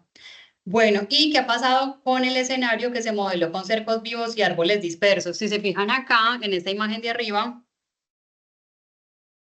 no está, momento, acá. Miren el escenario con cercos vivos. Sabemos que los cercos vivos se aumentan la conectividad entre esos bosques ribereños. Ahí se alcanzan a ver las líneas. Versus un escenario sin cercos vivos. Los valores de conectividad son mucho más bajos. Entonces, aquí la importancia de que se implementen cercos vivos dentro de estas herramientas. ¿Y qué pasó con los potreros con cobertura arbórea? Lamentablemente, porque uno quisiera con todo este tipo de cosas que cuando se ponen todas estas herramientas mejore la conectividad. Pero los los potreros con cobertura arbórea mayor al 5% fueron casi imperceptibles, es decir, no es relevante los árboles que hay asociados a los potreros. Necesitamos que hayan más árboles dispersos. La conectividad fue casi imperceptible en cualquiera de los dos escenarios. Son muy bajitos los potreros con árboles dispersos en esta zona. Bueno, conclusiones, ya para ir cerrando. Uno, pues que los cercos y árboles dispersos han desaparecido en más de un 50%, la imagen que les mostraba ahora, el gráfico, y puede estar ligado a que la totalidad de los entrevistados solamente resaltaron los beneficios ambientales, pero no hablaron de las herramientas como un beneficio económico. Ahí puede estar su desinterés cuando esto ya recayó sobre ellos como una responsabilidad. Para el año 2014, las masas boscosas presentaron un incremento del 6%. No obstante, este sigue un paisaje todavía siendo agropecuario, donde predominan los potreros y pues en los últimos años el aumento de cultivos y de las carreteras. Las métricas evaluadas para las masas boscosas y bosques ribereños reflejaron pues que ahora hay una mejor configuración del paisaje, o sea que uno podría decir que los cercos vivos y los corredores y los minicorredores sí han aportado a mejorar la conectividad del paisaje. En las áreas del paisaje donde se observaron los valores con más alta conectividad coincidieron con la ubicación de los corredores. Eso refuerza la idea que les acabo de decir, de que efectivamente los corredores sí son un factor importante dentro de la conectividad en estos dos parches de bosque. Bueno, recomendaciones. Uno, pues que estas estrategias se deben de garantizar para que tengan una continuidad en el tiempo, que no desaparezcan únicamente cuando las instituciones estatales se vayan, sino que haya un empoderamiento de la comunidad.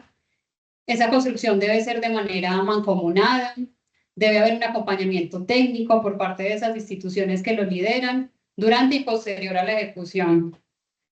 Se deben implementar programas y políticas que incentiven a los productores a la protección de los bosques ribereños. Ellos son los que están más susceptibles porque son muy pequeñitos, por la forma irregular que tienen, por toda esa presión que tienen con los cultivos y con potreros, ¿cierto? Es una zona que siempre está ahí muy vulnerable. Que se incrementen los sistemas silvopastoriles. Vimos, por ejemplo, el resultado de tener en la modelación que se hizo con los potreros que tienen más del 5%, es muy bajito todavía. No se ve una relevancia significativa con estos árboles en potrero. Entonces, que se incrementen sería el ideal, esos sistemas silvopastoriles como cercos vivos y el aumento de árboles dispersos en potreros dentro de toda la matriz agrícola. Bueno, concentrar esos esfuerzos en los corredores que se mantengan a la fecha, continuar con el fomento de las herramientas de manejo del paisaje, principalmente en aquellas áreas que mostraron los valores más altos de conectividad, y realizar investigaciones comparativas que evalúen la presencia de todos los usos del suelo, porque la mayoría de las investigaciones se han centrado únicamente en bosque, pero las especies no utilizan únicamente el bosque, ellos se desplazan por otros usos del suelo. Y prueba de eso, traje estas imágenes, era parte de lo que me preguntaba Tomás. Estas imágenes me las dieron allá varios de los productores entrevistados. En la primera está la guagua loba, una mamá con su cría dentro de un bosque ribereño.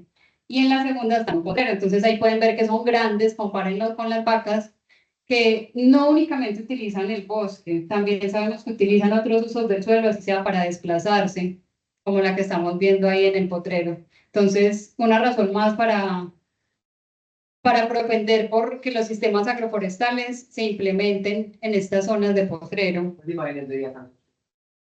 De día, salieron, les cogió ese día a la noche, no alcanzaron a llegar. Bueno, esto pues como a modo ya de resumen, uno de los retos más grandes, por ejemplo, de haber hecho este tipo de investigaciones, es que esto llegue a los tomadores de decisiones, porque nuestros tomadores de decisiones no son biólogos, no son ecólogos, no son agrónomos, ni agroforestales, ¿cierto? Ellos no tienen conocimiento de eso. Ellos saben que hay un bosque, que hay un río, pero para de contar. Ellos no saben que existe ecología del paisaje, ni conectividad.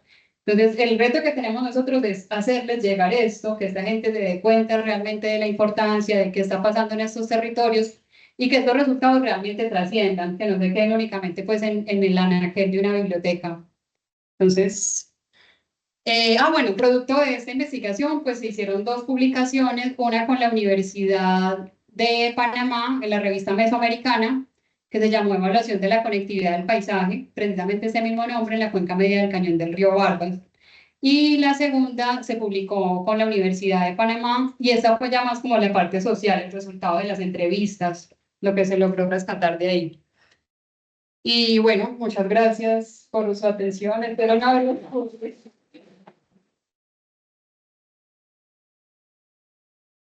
Bueno, ahí tenemos otra vez la mamá con su cría, sospechosamente de día, en un bosque ribereño, y posando.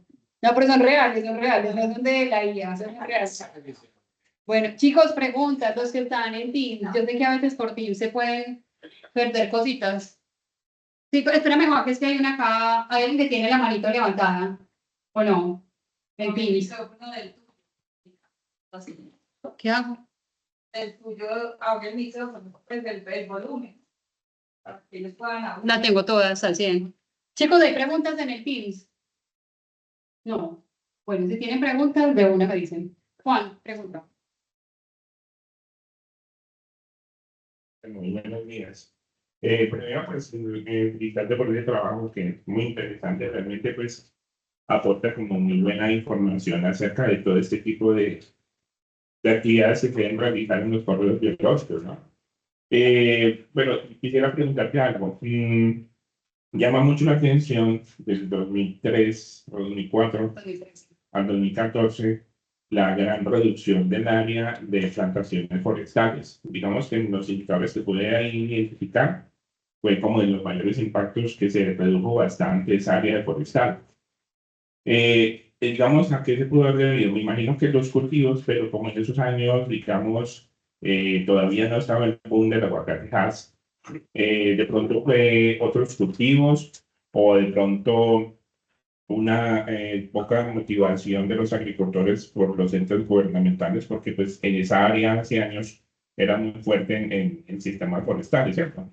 Donde tú mostraste ahí los impactos y las reducciones, plantaciones forestales bajaron bastante, ¿no? Yo estaba viendo allí en las áreas anteriores y los impactos, digamos, cuando tú procesas los datos de los resultados. Plantaciones. Ahí, exactamente. Entonces, digamos que se redujo bastante en plantaciones forestales. Entonces, digamos, esa parte, ¿a qué se puede, digamos, tener ese impacto tan grande? Bueno, tengo entendido, gracias Juan, tengo entendido que una de las razones es que ya se realizó el aprovechamiento de esas plantaciones forestales y no hubo una renovación. Sí. ¿Fue un desplazamiento o un cambio de...? Sí, fue un cambio de uso de suelo, que se hizo el aprovechamiento y ya no se continuó con la plantación forestal. Es lo que tengo entendido que ocurrió en esta zona, porque sí se redujo como a la mitad. Estaban en 314 y bajaron a 126 hectáreas, como un 50% que bajó. Haciendo pues como una captación de la zona desde el lado del Pereira, eso es algo muy positivo, porque no solamente por la plantación forestal como tal, sino que en esa zona el movimiento de madera, pues los vehículos de gran peso que sacan madera de esa zona, pues no solo representan un grave riesgo para la fauna, sino para la desestabilización del terreno, ¿cierto? Entonces es una zona que es bastante húmeda y con todo ese movimiento y saque de madera, eso genera un riesgo. Entonces, yo creo que también es positivo que haya esa reducción cuando lo vemos desde la fragmentación y desde la pérdida del paisaje. De pronto también hay que mirar que muchas de esas plantaciones han tomado mucha fuerza también en el Valle del Cauca, ¿cierto? Entonces no es tantos se fueron de aquí, pero ¿para dónde se fueron, cierto? Porque pues seguimos siendo, pues el consumo de papel sigue siendo pues un impacto bastante fuerte, ¿cierto? Gracias, Kelly. Hay una pregunta acá de Valentina. No sé, Valentina, si puedes abrir el micrófono. Valentina Maribela Costa. Es que dice cuál evaluación, pero no sé a qué está haciendo alusión.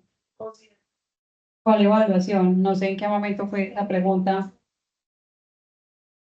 Perdón, Esta profe. yo creo que ya. ¿Ya? Ah, ya. No, yo te digo. Lo que pasa es que ahí en el chat yo les puse porque nuestra escuela nos solicita diligenciar primero la asistencia, ¿cierto? Pero también la evaluación del evento. Entonces en el chat están los dos formularios. Evaluar es decirnos que les pareció buena la conferencia de Angélica o les pareció mala o ella no supo explicar. ¿Sí me entienden? Eso todo es válido, ¿sí? O si el tema les parece importante, si no les parece importante. Hay varios estudiantes que son también de primera matrícula, ¿sí? Entonces, pues la idea es que ustedes siempre que asistan a estos eventos nos cuenten cómo les parecen o qué otros temas les gustaría también trabajar más adelante. Esa era la pregunta. Ah, bueno, listo, creo, Valentina, que ahí te dieron respuesta a tu pregunta. Bueno, no sé si hay comentarios, profe Pacho. Bueno, no, también felicitarte por el trabajo que realizaste y también por la presentación que nos acabas de hacer, que ha sido espectacular. Pero sí, digamos que todo esto de lo que comentamos inicialmente de las investigaciones, pues generalmente pues eso es una forma de motivar a otros para que continúen con esos procesos y sigan sumando conocimiento a estas problemáticas que están presentes, ¿cierto? Tú mencionaste, digamos, una de las dificultades es la vía, ¿cierto?, de acceso al municipio, la otra, la doble calzada, pero también he tenido conocimientos, es porque fue muy público, el paso también de las redes de alta tensión, ¿cierto? Sí, lo mencioné. Creo que eso fue también conflictivo y bueno, cómo realmente pues, se puede de alguna manera mitigar esos efectos de esas conclusiones. Yo sé que en algunas otras regiones del país pues, ya se hacen algunos, digamos, obligaciones a quien construye una vía o a quien traza una línea de estas para que el efecto sea mínimo frente al ecosistema, ¿cierto? Entonces, como también desde de la zona, la iniciativa o de la responsable de la vía, pues hacer que se tomen esas medidas, ¿no? Digamos, ya hemos visto muchas veces en las carreteras, uno va por la carretera y hay aviso, ¿cierto?, de que hay fauna que está pasando, que hay que reducir la velocidad. Me parece que eso es genial, ¿cierto?, para que uno esté alerta y no cause pues, el atropellamiento pues, de un animal. Lo otro, pues, por eso te preguntaba inicialmente sobre las especies, de aquí en adelante, pues, digamos, a través de tu trabajo, ¿cómo podría ser la motivación para quienes van detrás? Y diga, bueno, pues, sigamos investigando en esta otra especie o en esta especie. ¿Qué ha pasado, pues, a través del establecimiento de estos corredores biológicos? ¿Cómo ha ido cambiando esa biodiversidad, esas especies? Si hay, a raíz de ello, pues, hay otras especies colonizadoras que están llegando y que ameritan realmente que se siga investigando para decir que realmente hay unos efectos benéficos sobre lo que se ha hecho, ¿cierto? Porque no es simplemente decir, bueno, sí, se aumentó la conectividad, se aumentó el número de árboles, está presente, o al menos se ha conservado ciertas especies, pero ¿qué pasa también con lo otro, ¿cierto? Que en ese sentido, pues, como orientar o dejar, digamos, aquí la propuesta para estos jóvenes que quieren investigar, ¿cierto? ¿Sí? Bueno, voy a contestar una cosita. Bueno, el profe Pancho dijo algo que yo había olvidado y es la construcción de las torres de energía que hizo las empresas públicas de Bogotá, EPB, eso fue en el año 2016. Y curiosamente, antes las torres no se podían hacer por la categoría de protección que tenían. O sea, cuando era un distrito de conservación de suelos, ese uso estaba prohibido. Pero cuando lo bajan de categoría, ahí ya se permite la instauración de las torres eléctricas. Hay algo muy triste y es que eso fue en el año 2016. Yo recuerdo que la gente salió a marchar, hicieron aullatones, recogieron firmas, la gente se opuso al proyecto, pero aún así no fue suficiente. Ustedes van y las torres existen al día de hoy. Entonces, claro, esas son cosas que van pasando en el camino y que sigue siendo pues un obstáculo para la conectividad, el hecho de que estén esas torres tan gigantes y que no se pudo buscar otra vía alternativa, sino que justo la pasaron muy cerca donde están los corredores biológicos. Eso fue una embarrada. Bueno, ¿qué ha pasado en la fecha? Yo sé que hay muchas tesis, hay muchas investigaciones que han evaluado la conectividad. de universidades han ido, pero como tal, por ejemplo, el Instituto Humboldt, tengo entendido hasta donde supe que la última evaluación que ellos hicieron fue en el año 2015, o sea, hace 10 años ya que hicieron para evaluar la conectividad. Pues conectividad y el uso realmente de los corredores, si estaban siendo utilizados o no. Nada, yo hoy pensaría como en el mensaje que di, es tenemos que hacer que esto llegue a los tomadores de decisiones, que no se quede únicamente acá en una presentación, en una biblioteca, sino que llegue a nuestros tomadores de decisiones, pues porque estas personas no tienen el conocimiento científico para hacerlo. Alejilla.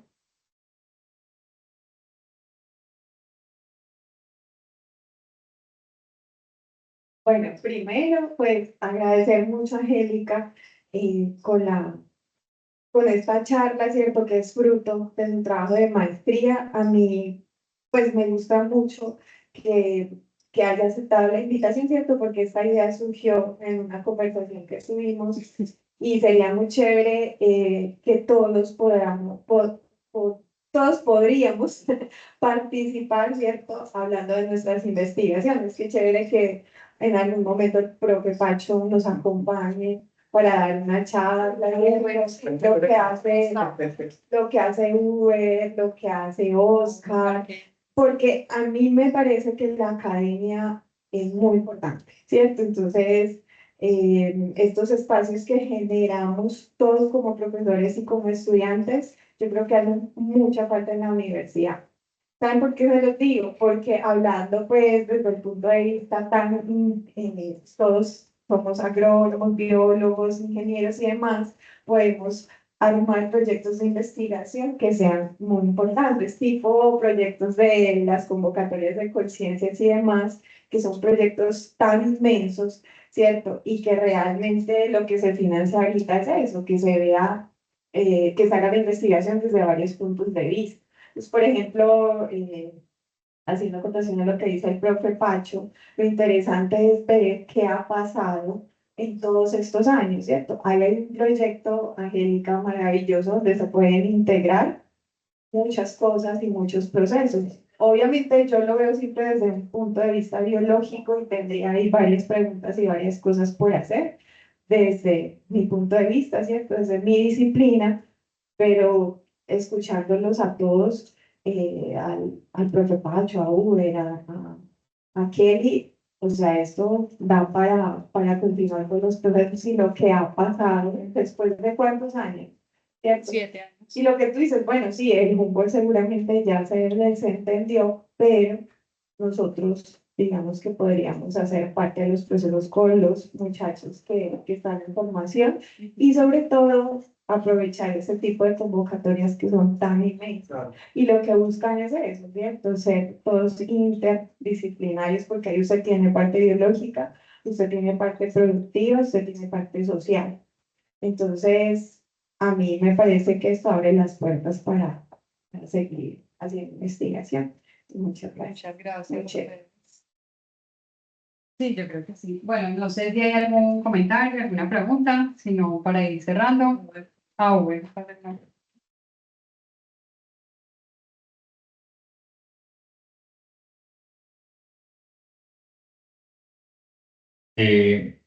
Felicitar a Angélica por la presentación, por el dominio del tema, el dominio del público. Fue muy agradable la presentación. Y es como un cuestionamiento en cuanto a, bueno, una recomendación es hacer llegar esto como a los tomadores de decisiones, ¿cierto? Como esa parte político-administrativa de los territorios. ¿Cómo hacer eso realidad?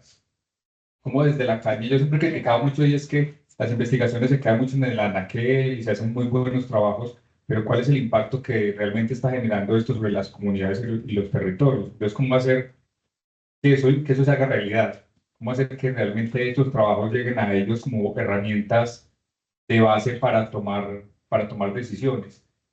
Estaba viendo ahorita en el plan de desarrollo de Pereira, existe la estrategia o uno de los indicadores es el pago por servicios ambientales, que pudiese ser como una estrategia para implementar o para continuar como con estos procesos, como para fortalecerlos y no dejarlos pues como solos, ¿cierto?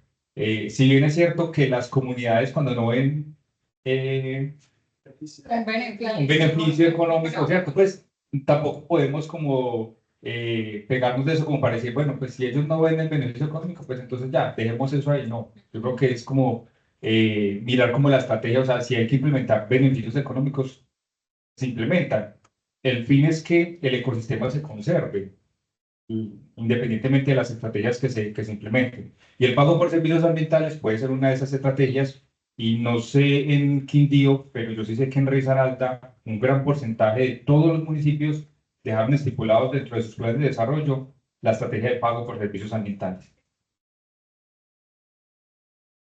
También, pero ¿qué pasa? Hay mucho desconocimiento, o sea, todo el mundo dijo, ay, sí, pago por servicios ambientales, pero todos creímos como que pues el propietario está conservando, paguémosle. Eso tiene una complejidad burocrática y administrativa bastante amplia que no lo contemplamos al momento de establecerlo. Sin embargo, eso no es impedimento para implementarlo. Entonces, creo que podría ser como una estrategia bien interesante para poder retomar este tipo de iniciativas. Y nuevamente, felicitaciones por el tema, por la temática, por la investigación y por abrirnos el espacio como para esta discusión.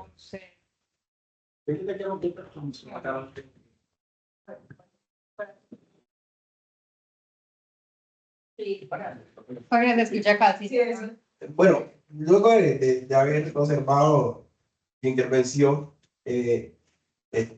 quizás el profe de Cuba se me adelantó en ese aspecto, porque creo que se hizo la investigación, sabemos dónde están las especies, qué efectos están causando positivo o negativo en el ecosistema, qué está causando sobre ellos las intervenciones que está haciendo el ser humano a todos los espacios donde ellos interactúan, pero también en qué se queda, dónde se queda la parte social, la intervención de los productores alrededor de las especies, qué se hizo con ellos, dónde estuvo pues como la concientización alrededor de que hay que trabajar en torno a las especies. Ahorita tú decías de que los corredores había que interactuarlos o buscar un sistema donde no estuvieran diseñados para una sola especie. Entonces, ¿qué está haciendo la comunidad alrededor de eso?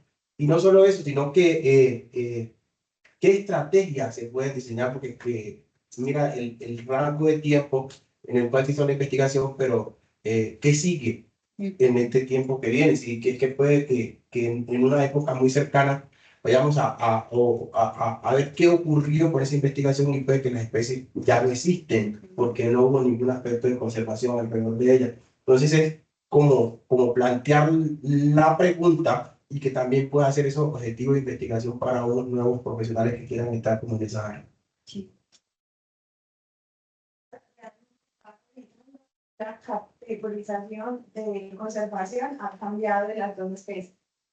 Penélope está ellos están en peligro, ¿no? Ahora está vulnerable, o sea, subió, o sea, un positivo, y Dinomis ya está en preocupación de no. Aunque eso es algo positivo para las dos especies. Sí, es positivo para las dos especies, pero sí es importante, ¿cierto? Saber, en términos biológicos, saber cómo están utilizando esos corredores, eso cómo se mide con abundancias o con la poblacional. Porque las entrevistas son un factor importante, ¿cierto? Es que usted la vio, usted no la vio, usted la vio.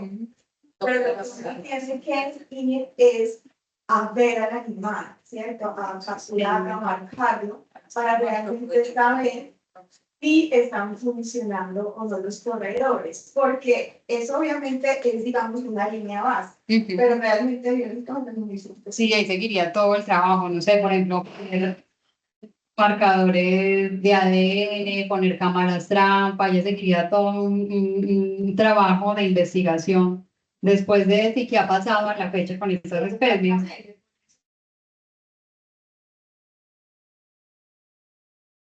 Seguir. Sí. Para el doctorado. Para el doctorado. Ahí está la continuidad. ¿Te ibas a decir algo, Jenny? Dale para que te escuchen acá. Diana. Ah, no siempre Jenny. Diana. Es la otra estudiante.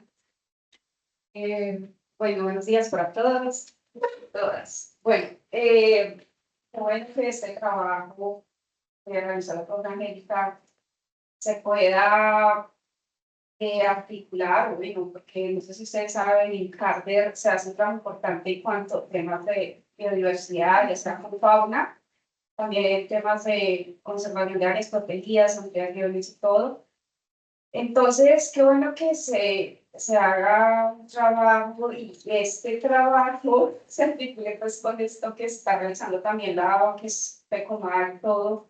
Ellos son los que realizan el tema de planes de manejo de la entidad y los planes también operativos. Entonces, si ellos tienen este trabajo, también lo van a poder integrar en estos planes y pues generar esa alianza con la universidad y seguir, porque imagino que eso necesita un financiamiento, entonces así la corporación minera, así como lo hace con la UTP y esto, para que siga realizando ese trabajo, porque pues hay más especies, por ejemplo el monollador y cantidad de otras especies también se ha evidenciado, también el puma, y qué bueno, porque mira cómo se, cuánta cantidad hay. Está también el equipo de fauna, entonces también sirve de estudio para el tema de fauna, en cuanto a los que manejan el tema forestal, conservacional, cuánto está en conservación, bueno, cuánto ha aumentado pues la franja de bosque, todo eso, que también se hace compra de predios y una cantidad de cosas, y qué bueno que este estudio se pueda pues con ellos complementar pues con lo que ellos muestran, porque ellos también hacen, cuántas especies hay, bueno, el aumento de las áreas protegidas, cuánto ha aumentado y todo eso. Entonces, imagínense qué bacano que este estudio también se pueda pues, complementar con ellos y generar esa alianza. Gracias. Aquí, muchas gracias. Bueno, el estudio como tal no se socializó con estas instituciones, pero sí está disponible en internet y están las dos publicaciones de los dos artículos científicos que se hicieron. Ya sería como el proceso pues, de llegar a ellos y dar a conocer la información. Parte de las personas que se entrevistaron como expertos fue personas de la carne, precisamente las personas que tienen áreas protegidas. Y esto fue justo en el boom cuando el 2016, yo fui como en el 2017 a hacer la entrevista y estaba pues como todo el detonante porque ahí era donde estaba cambiando de categoría de protección. Entonces todo el mundo estaba con el pelo parado porque ahí era donde se estaba dando ese cambio.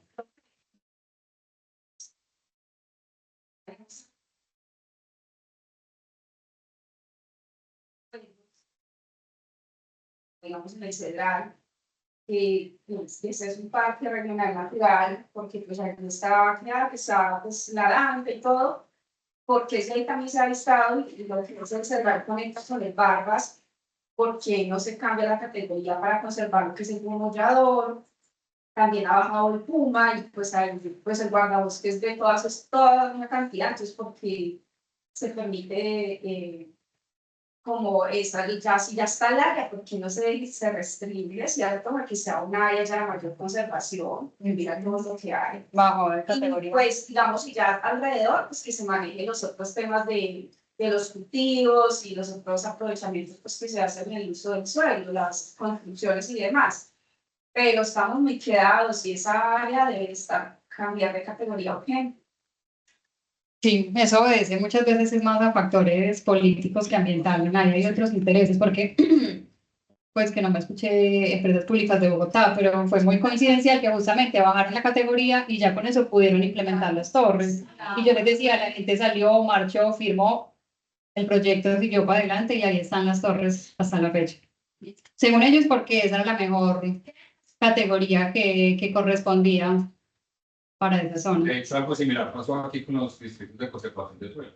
Antes no eran distritos de conservación, sino que tenían una categoría mayor de protección. Y casualmente también. Se puede, dentro de toda la sapiencia, determinaban que era lo mejor. Sí, que era lo mejor, por lo que se correspondía pues a los usos del suelo, que esa era la mejor categoría donde debía de estar. Bueno, chicos, yo a los que están en Teams, les agradezco mucho por conectarse, por su paciencia, por su tiempo. Muchas gracias por estar acá con nosotros. Y también a los profes y compañeros que están acá. Muchas gracias. Te voy a dejar la palabra. No, pues antes que nada, pues agradecerle mucho a Angélica. Les cuento, Angélica es docente semilla del semillero de investigación Ingetec acá en Dos Quebradas, que hace parte de la cadena ambiental y de la cadena agroforestal. Entonces, pues, digamos, dentro del plan de trabajo que tenemos las tres docentes que hacemos parte de este semillero, nos pareció que es un tema muy pertinente para todos, pues, los estudiantes y público en general. Entonces, muchísimas gracias por este primer espacio. Ahí uno de los estudiantes estaba preguntando cuándo tenemos otra conferencia. Les quiero contar que pronto vamos a tener un mini curso de investigación que va a liderar la profesora Alejandra Rojas. Hoy la han escuchado bastante, ella es bióloga y va a dirigir pues este mini curso al cual los vamos a invitar a todos ustedes.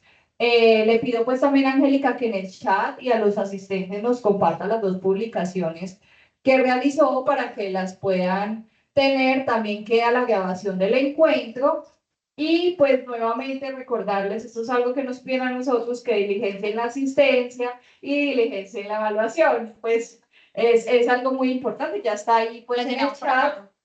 No falta física. No, es digital, la maneja la escuela. Entonces, ahí está, y a los asistentes acá presentes, pues ya también se las envié. Nuevamente agradecerles a todos los que se conectaron y bueno, nos estamos entonces despidiendo y muchas gracias nuevamente. Feliz fin de semana para todos. Gracias.